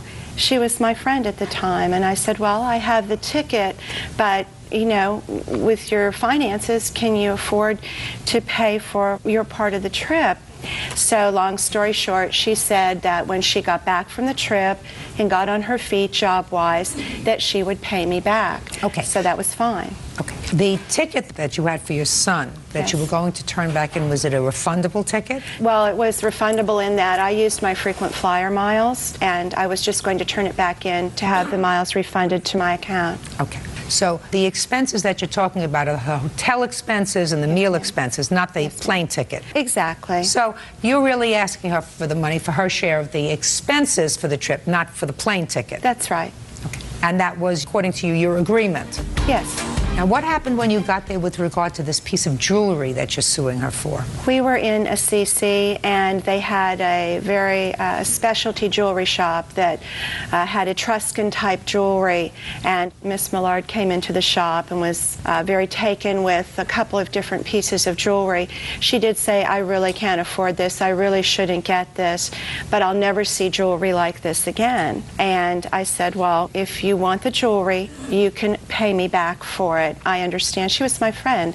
I wanted her to have something nice if she wanted it, but I could not afford to get it for her. And so she chose some jewelry, and I went ahead and put it on my credit card with the understanding that she would pay me back for it. When you say you had the understanding, did you say that to her? Yes, I did. My husband was in the shop at the time, and he heard that. And how much was the jewelry? It was $394.89. Okay. What were her expenses? Her expenses were $2,200. That is for 20 days of hotel. So about $100 a day? Yes, ma'am. That's very inexpensive to stay in Europe. Okay. Plus the $394. Yes, ma'am, but I have tried several times to call her, and she would either not return my call, or she would return my call and say, don't bother me about this right now. I don't have any money to pay you. So I called her and I said, I'm really sorry it's come to this, but I'm going to have to take you to small claims court. I don't want to do this. I've waited until September, and it had been since the end of June when we had returned. And so she sent me a money order for $100 and a card that was not very complimentary to me. Can I see it? Yes, ma'am. I had told her I felt that she had looked at me as an opportunity, not as a friend, and she took... Just a second. Yes, ma'am. Okay, this card, this shows that she's sending you something. She didn't feel as if friendship was all about money. Clearly to you, she says it was all about money, whatever. When did you advance her this money for an attorney? It was in the early part of 2004. Tell me the circumstances surrounding that. She had phoned me very upset and said that her ex-fiancé was pressing her about personal issues and making all these charges against her, which I did not believe were true. And so she asked me if I would please help her. She didn't know who to call. She needed an attorney. And I said, I know someone who may be able to help you, but they'll need money. No attorney is going to take your case for nothing. And she said she didn't have any money. I said, well, I can help you. I'll loan the money to you, but you have to pay me back. I cannot afford just to pay your attorney's fees. She said, I'll do anything. I just need that attorney. Okay, so I'm ready to hear you. Let's start with the attorney's fees because that came first. Okay. I was in a very serious circumstance and I needed some help. You needed money? Yes. And she was very kind in helping me in that particular instance. And so is what you're telling me, Miss Millard, that you expected her to pay this $2,500 and that you would not be paying her back? Oh, no, no, no. So you're now telling me that you agree that the $2,500 was a loan? Yes, ma'am. Well, you didn't say that in your answer. What you said was that the attorney was her idea and it was not a loan. Oh, I'm sorry, I misunderstood the question. Okay. Who did you expect to pay for that? Well, before we went on the trip, we had an agreement. Her middle son could not go on the trip, and so I was kind of a fill-in. He had already been accounted for all the expenses, so the expenses mostly were already paid for. So no, that's not true. There's food. Right. So what that food wasn't paid for. I agreed that I would be responsible, that I had brought cash and would exchange for the euros once we got to... How many dollars did you cash for euros and give to her?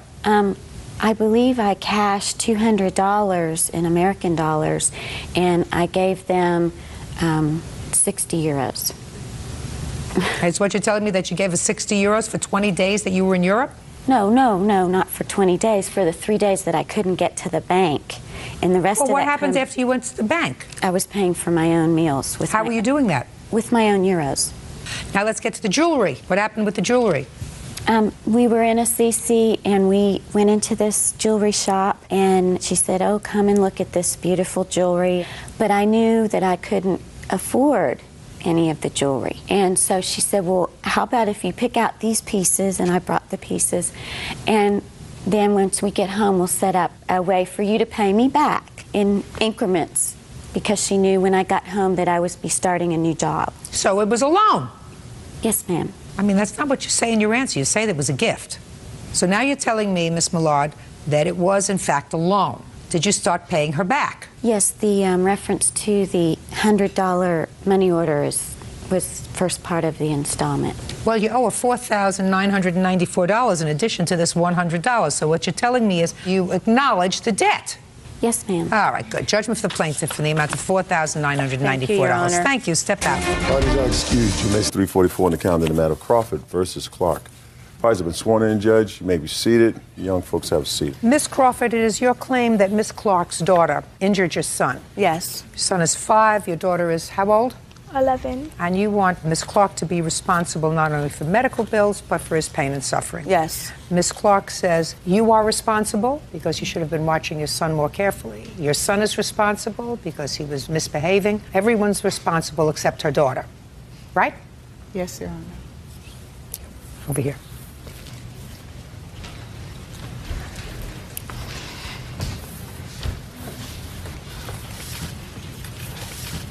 What's your first name? Cameo. You know this young man? Yes, I do. What's his name? Devontae Crawford. Do you remember when this incident happened? Yes, I do. What's the date? June 20th, 2008. You were in your house? Yes. Do you have a private house or an apartment? Apartment.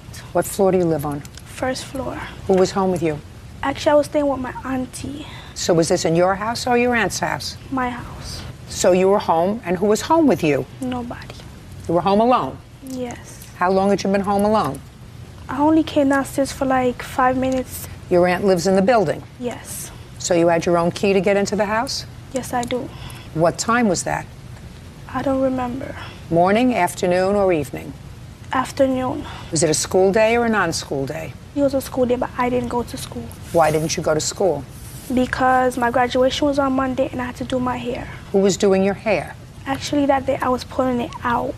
What does that mean? Like I was pulling out the braids on my hair to do it. And you were doing that in whose house? My house. Where was your mother? She had went to work. So you weren't at your aunt's house. If you were pulling out your hair, you just told me you were at your house. What time did you go to your aunt's house? When my mom was leaving, she brought me up there. Did your mother know you were staying home from school? Yes. How do you do in school? I'm a really well-behaved child. How do you do academically in school? Really good. Okay, so now why don't you tell me what happened when you were in your house with Devontae? All right, I was actually upstairs with my auntie where my mom dropped me off. And I came downstairs. Don't look over there, look over here. And I came downstairs to give my brother something, but when I came down there, he wasn't there. So then I came inside, and I heard him throwing things out the window. So Just a minute. What did you go inside your apartment for if your brother wasn't there? I went inside there for icy. So you went inside to get something to eat? Yeah. Go ahead. And then I heard him throwing things at the window, and I went there. Who throwing things at the window? These, like, a lot of kids in the backyard. And what were they doing in the back? They was fooling around and throwing rocks at the window. Which window? My window. Mm-hmm. Go ahead. So when I looked out the window and I told them to stop, and they told the rest of them not to listen to me. So I tried to scare them by throwing out the water out the window. What water? The water from the pipe. So I was trying to What pipe? The kitchen pipe. You got water from the kitchen sink? Yeah. Hot water? No, not hot water. Well, Devontae was burned. The first few times when I was throwing the water, it was not hot. But then you kept throwing the water. Yeah, until like the water eventually got hot. And then when I finally someone I threw it out, I heard somebody scream. So I went outside to see what happened when his mother and his family was actually yelling at me. And she said she was gonna call the cops, so I got scared and ran. So you stayed downstairs for quite a while. Yeah. You weren't supposed to be there alone, is that right? Yeah, that's right. I wasn't supposed to be in there. Alone? Yeah. At all? Right? Yes.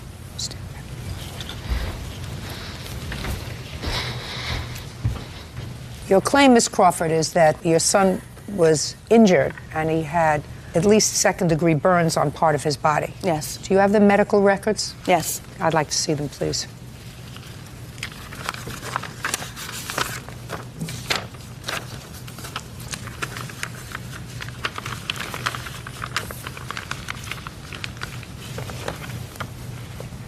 Ms. Clark, you do understand that Ms. Crawford's son had second-degree burns on his body as a result of what your daughter did? Yes, Your Honor. So what I'd like you to do is try to explain to me, madam, why you do not think that you are responsible minimally to pay the medical bills, inasmuch as your daughter was home from school for no reason, violation of the education law, unsupervised, because while you may have left her upstairs, she clearly violated your rule and was downstairs alone.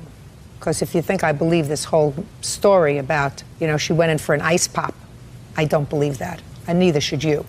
So somebody has to pay these medical bills. Now you're going to explain to me why you think it shouldn't be you, as the parent of this young lady, who caused the damage. Okay, I felt like I was responsible because he was in the back of the building, and that's something that I'm not going to say only him, a whole bunch of kids, they do on a daily basis. I will come home from work and there'll be rocks in my bathroom because I be leaving the bathroom window open a little bit from them staying in the back of the building and throwing rocks. When I spoke to Miss Crawford after the incident, me and my mom went to her house the same evening because I was at work, and my sister-in-law called me at work because that's obviously where she ran to after she was confronted by Miss Dawn, about what she did. And my sister-in-law called me at work. I work like 2 hours from home, so it took me a while to get home. When I got there, my mom already went and got her back from my sister-in-law. They spoke to the cops, so I went and asked her family. They told me she didn't come back from the emergency room yet. I seen her the next day, and she told me he would be all right if he just takes the medication.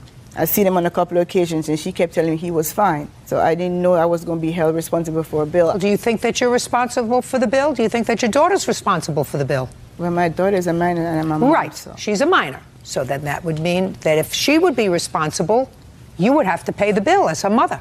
Which she didn't know it was hot. I guess she turned the faucet on and kept running back and forth, so eventually... That's what she did. I guess it got hot. You say she put water in a cup and threw it down at the children, but that's really not what happened. What happened is she kept going back and forth, right? Yeah, she threw a lot of water at the children. Used that. She told me she did it 3 times. Do you believe her? Yeah, I believe that. Okay.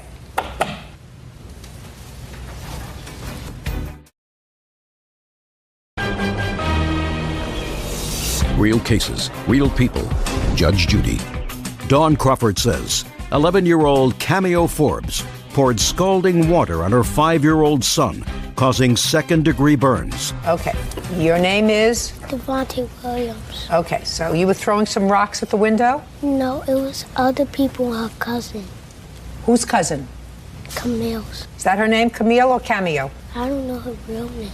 We just call her Camille. So Camille's cousin was in the back? Yeah. How old is that person? 7. Was that person throwing rocks? Yes. Get up. Stand next to your mother. Was your cousin throwing rocks? You better tell me the truth. You looked outside. Was your cousin there? Yes, she was there. Did you throw water at her? Yes. Did you tell your mother she was throwing rocks? Yes, I did.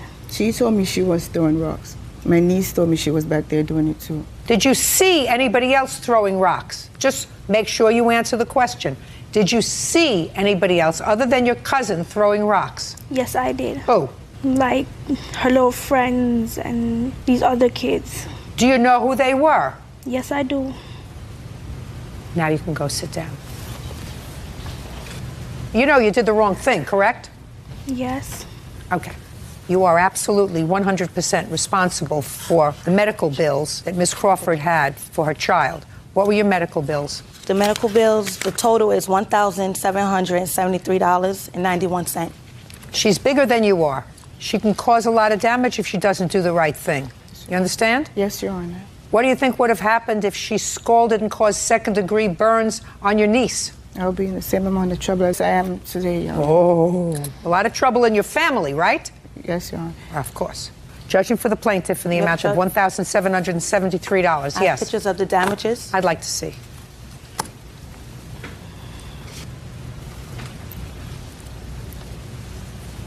Terrible.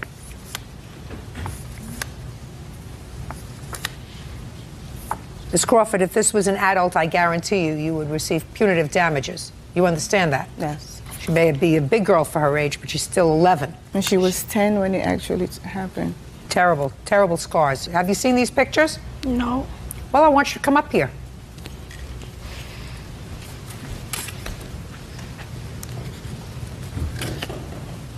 It's pretty bad, isn't it? Yes. Think that hurt a lot? Yes. Think you owe him an apology? I already did. Good girl. She never did. Yes, she did. Yes, I did. I made When? sure she did. Shh. When did you apologize to When him? I came back from Jamaica, like, they was outside playing, and I went outside, and he was like, hi, Camille, and I was like, hi, Devontae, I'm sorry. Did she say sorry to you, Devontae? Yes, I did. I Well, have witness. Okay.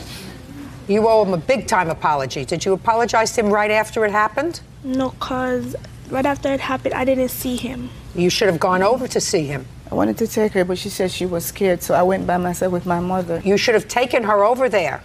Take these back and show them to your mother. She was supposed to show me the pictures because my sister said Just she a was gonna second. show Don't me, blame but she anybody didn't. else. I'm not. Don't Your blame Honor. it. Just take a look at those pictures, and I want you to think what you would have done if somebody did that to your daughter when she was 5.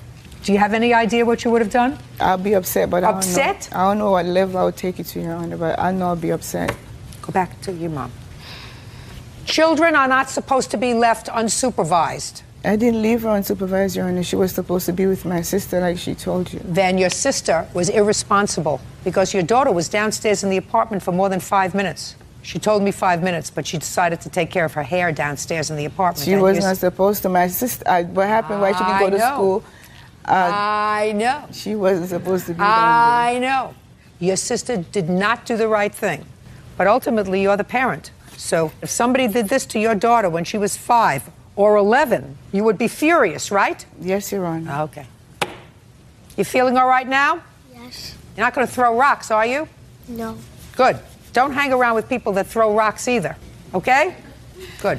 Thank you, that's all. Parties are excused. You may step out.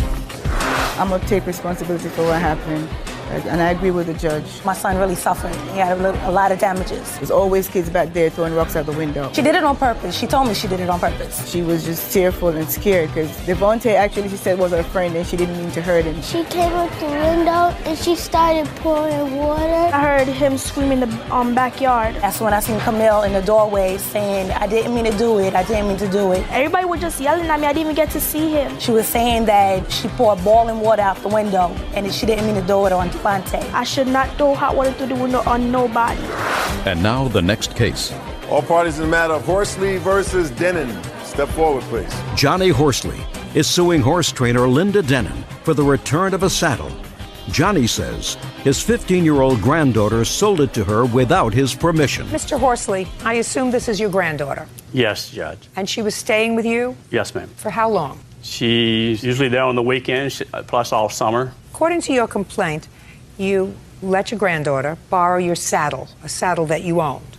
Yes, ma'am. And it was an expensive saddle, and she sold that saddle without your permission to the defendant. Yes. You want the saddle back. Definitely. And Ms. Denon says she sold it to somebody else. Yes. Okay, step up. How do you know Ms. Denon?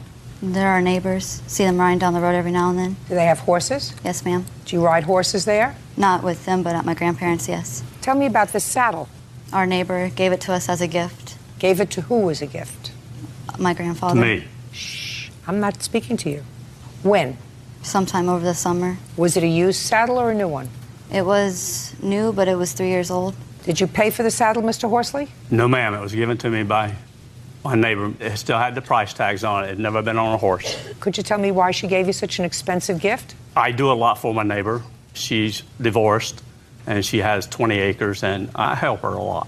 And what was the price tag on the saddle? She paid, with tax and everything, a little over $2,000, ma'am. And you allowed your granddaughter to use it for the first time? Yes, ma'am. And what did you do with it? I just used it on my horse. Well, tell me how it came about that you sold it to the defendant. I was riding one day, and her daughter-in-law invited me to go riding with some of the girls that ride down there with them. And we were just talking, and I brought up that one of her saddles looked like mine. And I brought up that I had two, and I was thinking about selling the one that I didn't use. And just came about that she wanted to go look at it because she was interested in it, and just took her down there and see the saddle. Well, how could you sell something that wasn't yours? At the time, I thought it was mine. What made you think that it was yours? Because I thought that the neighbor gave it to me as a gift because it was using it. Explain that to me. I thought she was gonna let me use it on my horse, so I thought it was gonna be mine. So you thought it was your saddle to sell? Yes. How much did you sell it for? I sold it for $250. Did Miss Denon ask you if you could sell it, if it was yours? Yes, ma'am. And what did you say? I said it was mine, and that I was thinking about selling it because I had no use for it because it didn't fit my horse. It didn't fit your horse? No, ma'am. And on what date did you actually give her the saddle? On August 23rd. And when did you tell your grandfather that you would sold the saddle? The same day. And what did he say to you? He wasn't very happy about it. And when, Mr. Horsley, did you contact Miss Denon about getting it back? The next day, on the 24th, on Sunday. Go ahead. I'll hear you now. Yes, he contacted us. I had already picked up the saddle and taken it to a friend of mine who wanted the saddle for her granddaughter. And I met her partway between Orlando and Tampa, exchanged the saddle for the money. Originally, she had asked $150 for it, and we said that we felt that it was worth more than that. We offered her $250 because it was in very good condition. It was a good saddle. Give me the name of the person who you exchanged it with within a 24-hour period. Jean. She a friend of yours? Yes. And how much did you sell it to her for? $250. And you sold it for $250 because you knew that it was a $2,000 saddle. No, I sold it for $250 because in the market, the way it is today, nobody's paying what they should pay for saddles or what you could get a few years ago. It was less than 24 hours that Mr. Horsley contacted you. When did you contact Jean and tell her that you had this saddle? On August 23rd, while the saddle and Christine was still in the house, I called Jean. Then you better get the saddle back from Jean. I don't like the way you do business. Your responsibility is to get it back from your friend Jean, who wasn't even a buyer in due course, because you had a brand new saddle that you were paying 10% on the dollar on, and you were buying it from somebody who was underage. I can't even say it's a good faith sale. There is no way for us to know she was underage. I could look at her and could tell. Today she looks underage. Miss Denon, that's your problem. The law doesn't give you that luxury. The law says she is underage. Your responsibility is to get the saddle back from your friend Jean. Do it. She won't give it back to me. Really? No. Judgment for the plaintiff in the amount of $2,000. Then you deal with that. That's all. Thank you, Your Honor. Parties have been sworn in, Judge. You're welcome. Folks, have a seat, please. Ms. Stewart, the defendant was your boyfriend. You have a child together. Yes, ma'am. Mr. Murky? Yes, ma'am. You have custody of your son, is that right? Yes, ma'am. How old is your son? 2 years old. How long have you had primary custody? Since, I'd say, around last June. June of 08? Yeah. What? He does not have custody. He was granted interim custody when I was in the hospital in June. Does the child live with him on a full-time basis? No, we have shared parenting. That has not been passed. Just a second. That has not been passed through court yet, ma'am. She actually has been doing better. We have agreed on a shared parenting because I'm not trying to keep my son from his mother. That was not my intentions at all. But we don't go back to court till April. Is that correct? Oh, we do go back to court in April, but... Is it correct that until April he has primary custody of this boy? He has interim custody, yes. And prior to June of 2008, did the child live with you? Yes. So I assume something happened in June of 2008 which required his father to take custody of him. Yes, I was hospitalized for a week. I assume you were having troubles at that point. If you were hospitalized for a week, that means when you get out of the hospital, he comes back to live with you unless you were having some difficulty in your life. Right, he filed for the interim custody while I was in the hospital. Ms. Stewart, your case is about the following. You say that at some point you came back to live with him and you had furniture. Yes, ma'am. And the furniture was given to you by your father. Mm-hmm. And he threw you out because, according to Mr. Murky, he found that you had been sending money to an old boyfriend in prison. And you want your furniture back and your television. Mr. Murky says that the furniture was given to him by your father. It was used furniture, with the exception of the television, which was in fact yours. Now, if this is your father, I'm going to make the following statement. Are you your father? Yes, ma'am. Why don't you stand up? Is your last name Stewart? Yes, ma'am. Mr. Stewart, I want you to listen to me very carefully, sir, before you say anything. Are we understanding each other? Yes. I worked and developed my skills in family court over 25 years.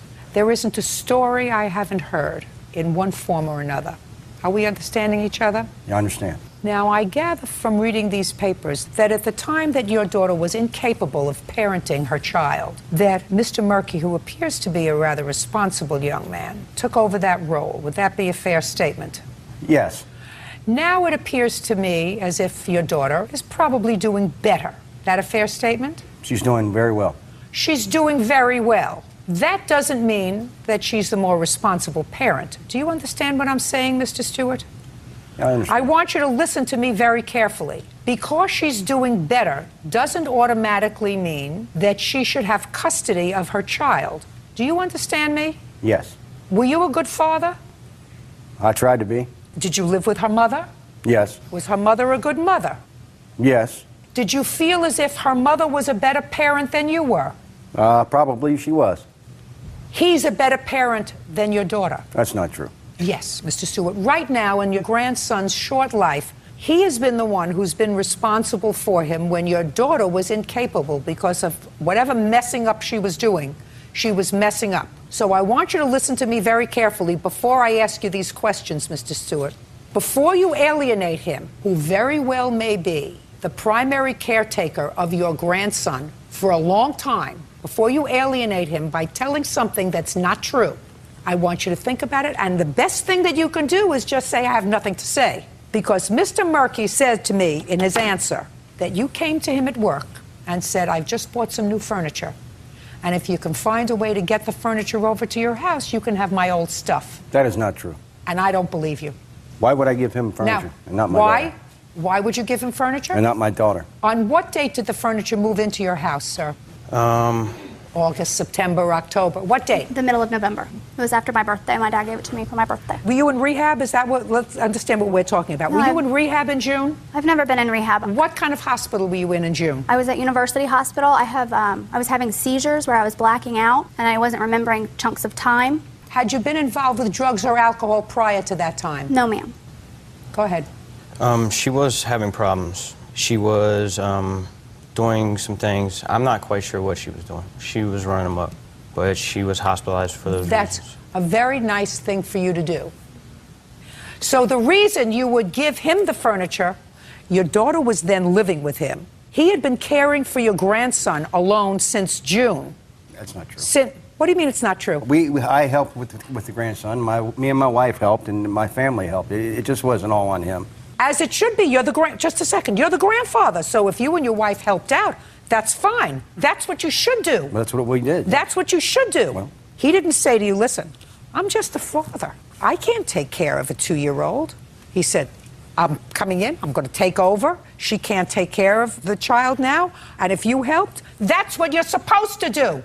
You're the grandfather. Sit down, Mr. Stewart. You're not being smart. You have her television set? Yes, I do. All right. She gets back her TV because you acknowledge that the TV is hers. Yes, ma'am. Was all the furniture that went to his house all used furniture that came from your father's house? Yes, it was by December 2006. And I have the receipt here if you'd like to see That's that. fine. It's staying in his house. Do we have to deal with anything else? Yes, ma'am. Okay, you have a nonsense counterclaim, Mr. Murky. Your nonsense counterclaim is for half your rent. Because when she moved in, she was unemployed, right? Yes, ma'am. So how was she supposed to pay you half the rent? I understand. You understand? Yes, ma'am. That's why I said it's a nonsense counterclaim. Real cases, real people. Judge Judy. Emily Stewart says the father of her child, Ernie Murky, owes for the return of furniture. Ernie is countersuing for unpaid rent and a cell phone bill. Okay, so you were in the hospital in June. When you got out of the hospital, where did you go? To my apartment. To your apartment alone. You didn't go to your parents' house. No, I had my boyfriend that lived with me. Which is now in prison. Is the reason why. Just a second. Okay. So you left the hospital and went to your apartment with a boyfriend who's now incarcerated. Is that what you're telling me? Yes, ma'am. And you lived with this incarcerated boyfriend until when? We moved out August 1st. And where did you go? From there, I went to go stay with a friend. My friend. And where did he go? I don't. That To jail. isn't my problem. He did not go to jail. He went and lived with his parents. When did he go to jail? October, November, maybe November.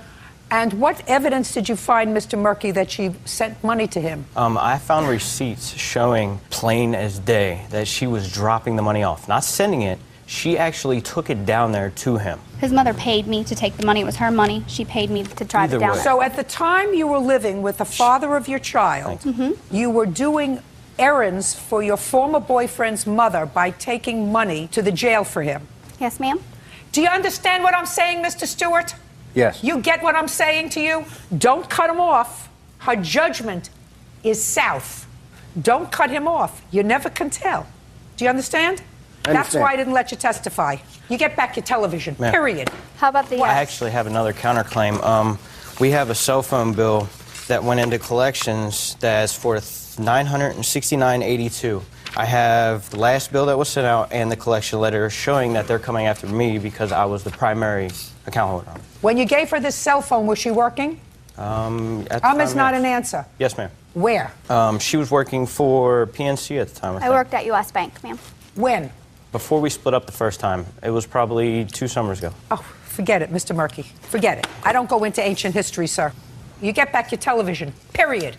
That's it. Goodbye. I have a whole laundry list. Goodbye. I don't care about your laundry list. That's what you get back. You have very poor judgment.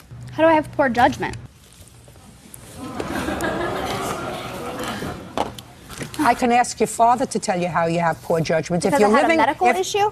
I was not in rehab. I didn't have a problem with drugs or alcohol. Listen to me very carefully, madam. This is your problem. First of all, you had poor judgment in hooking up with somebody that ended up in prison.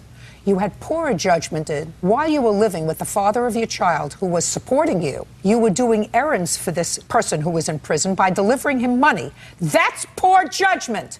Now do you understand? So poor your father judgment cost me understands. That's all. Step $3,000. out. By the way, Mr. Murky, I wouldn't be so fast to give her shared parenting. I wouldn't be so quick to do that. Do you understand? Yes, ma'am. You have to think about your child. You shouldn't cut her off from her child. I understand. She should see him, she should be with him, she should spend time with him. But you make sure that you perfectly satisfied that this woman can exercise the judgment to share parenting with you. Do you understand that? Yes, ma'am. Good. Thank you. Parties are excused. You may step out. I don't understand why she thinks I'm such a bad mother. I've pretty much had completely enough. Ernie gave me a hard time about not having any income, even though he wanted me to stay home with our son. She was offered money to do it. She offered me $40 to drive 20 minutes away. There was no reason for her to be needing that money that bad. I just think he's bitter. Watch your back. And now the next case. All parties in the matter of Ditas versus Danka. Step forward. Victoria Ditas is suing her former tenant, 32-year-old Tammy Danka, for damage to her rental property. Ms. Ditas, you rented your house to the defendant and you claim that she moved out and she caused extensive damage. Correct. Over $5,000 worth of damage. Ms. Danka says that no such thing. She left the house in fine shape. There was nothing wrong when she left the house. She says that you actually owe her security deposit back and some damages because she says you've been bad-mouthing her around town and to her new landlord. When did you move into her house? On October 1st, 2007, Your Honor. What was your rent? It was $1,650. Do you have proof of payment of the security deposit? I do not have proof of that because it was all included in the first month's rent. Well, show me the first month's rent check. Don't have that. Well, then, I'm not entertaining your counterclaim for security deposit. She says you never paid her any security deposit. That's ridiculous. No, it's not ridiculous. All you had to do was bring me the check. Well, I have in the lease that it shows that it's $1,650 plus the deposit on there. Yes, she says that you never gave her the security deposit. And all you had to do was bring me the check. I didn't have the check because that was so long ago. I didn't think it'd be... It wasn't so long ago. It's not so long ago. I didn't think it'd be a problem. It's a year and a half ago. What? I didn't think it would be a problem to save that rent check. You have to bring proof. This is court. Where did you think you were coming today? I bought proof of a lot of other things, Your Honor. Well, but the main part of your counterclaim is for security. Then you bring me the check that says rent and security. Correct. Right. Okay. Let me see pictures of the house before and after. All right. The before ones. I have my own after pictures as well. I want to see them too. Thank you. Before. These are my photos, and these are her photos currently available online to show the difference there in the painting that she had me pay for. Just a second. I just want to see the picture. Can I see the before pictures? These are before. Fine. I have more too. When was this picture taken? That was 2 years ago, 3 years ago. Prior to her moving in? Yes. Okay. Now let me see your after pictures when she left. When date did you move out? I moved out on the 30th of June. Here are some. I have more. Also, please note that the water was left running in the pool to damage the top. Just a second. This is dirt. That's just stuff. The stove is dirt. And this, I assume, is to show me that she left dishes in the dishwasher. Yes. And this is to show me that she left a dirty refrigerator. Yes. Okay. There are more. And this is to show me that she left stuff there. Yes. We needed to know what she was going to do with this. Well, I don't know what she's going to do with it. So far, I don't see $5,000 worth of damage. I see a lot of dirt and schmutz. There were holes in the walls. All I want you to do is show me. So far, I don't see anything. That's it. The garage doors were broken. The locks were damaged. Don't tell me anything. Show me. I actually had a company come out while I lived in the home to give me an estimate because it was broken prior to us moving in. And I used a stick, and I have a 5-year-old little girl with a pool in that backyard, and she provided me no locks. And I had the company come out. Just a second. Is what you're telling me that you put locks She never provided. It was already broken. I'm asking you if you put locks in. I tried, yes. What do you mean you tried? I had a friend come over because I had added an estimate and she wouldn't pay for it. She said it was too much money. So I had a friend, in fear of my daughter drowning, to put a semi-lock on it to try to get it to lock. But the door was broken to begin with, so there was no repairing. So what you're telling me is you lived in a house with a pool with a child and you didn't have a lock put on the door? I tried. Yes, I did. But you it can't just try! Oh, it just broke Listen, again. Listen to me. Yes. When your daughter is laying face down in the pool, you tell her that you tried to put a lock on the door? Don't you realize how stupid that is? Well, I had sticks in it. Hey, it's not her child. I understand I'm not that. excusing I the fact understand that. you're trying to talk over me. That's not going to happen. I'm not excusing the fact if it's true that there was no lock on the door. What I'm telling you is you're the mother. Right. You're not supposed to say, I tried. Right. You're supposed to say, I took care of it. Right. What else? I don't see $5,000 worth of damage, madam. Of the state. I'm not interested in that. I couldn't be less interested in your bills. Okay. I can only be interested in photographs of damage. So far, all you've shown me is a lot of trash and somebody who didn't clean well before they left. That's all I saw there. No, that's the door alone. This had a lock in it. The people Listen that to me, moved- madam. I see the door. I see the hole in it. I don't see $7,000 worth of damage, and I'm not looking at your bills. If you decided to renovate your house, that's your business. If you took pictures of the damage, listen to me very carefully. If you took pictures of a dirty toilet, then you should have taken pictures of holes in walls, ripped up carpet, banged out windows. But if you take pictures of a dirty toilet and a dirty refrigerator, and that's all you're showing me, then that's cleanup. For that, you get compensated. I mean, if you spent $300 to clean up the apartment, that's fine. But you don't get $7,000 for doing a renovation. Do we understand each other? Now, show me the pictures of the damage. I don't see any. There's the dirty carpets that had human urine in them and feces on the carpet. They had to be removed. Show They're me. here. I'll show you. Show me. How do you justify human urine? Show me. Yeah, you know what that is. Here's the carpets. These were pale Berber carpets, very expensive. All of these are documented. I'm not interested in your bills. I see trash on the floor. No, there were dirty carpets. They destroyed the place. There were locks broken. These are honest people in Palm Springs that provided the services that will explain Listen to me it. very carefully, madam. She's not renovating your house. If She's you not. took pictures of a couple of cups, listen to me, stop looking through. If you took pictures of a couple of cups on the floor and you took pictures of a dirty toilet, then you take pictures of actual damage that I can see. I can see no damage on this carpet except for a cup and a bottle and some trash. Do we understand each other? Now, if you have a bill for cleaning the house, I'll see it. The carpets were not clean. If you have bills for cleaning up the trash, if you hired a firm to come and clean up the trash that you say was outside, like here, or to clean the inside of the stove, or to clean up this mess, then I'll see a bill for cleanup. Do you understand? Yes. Do you have that bill?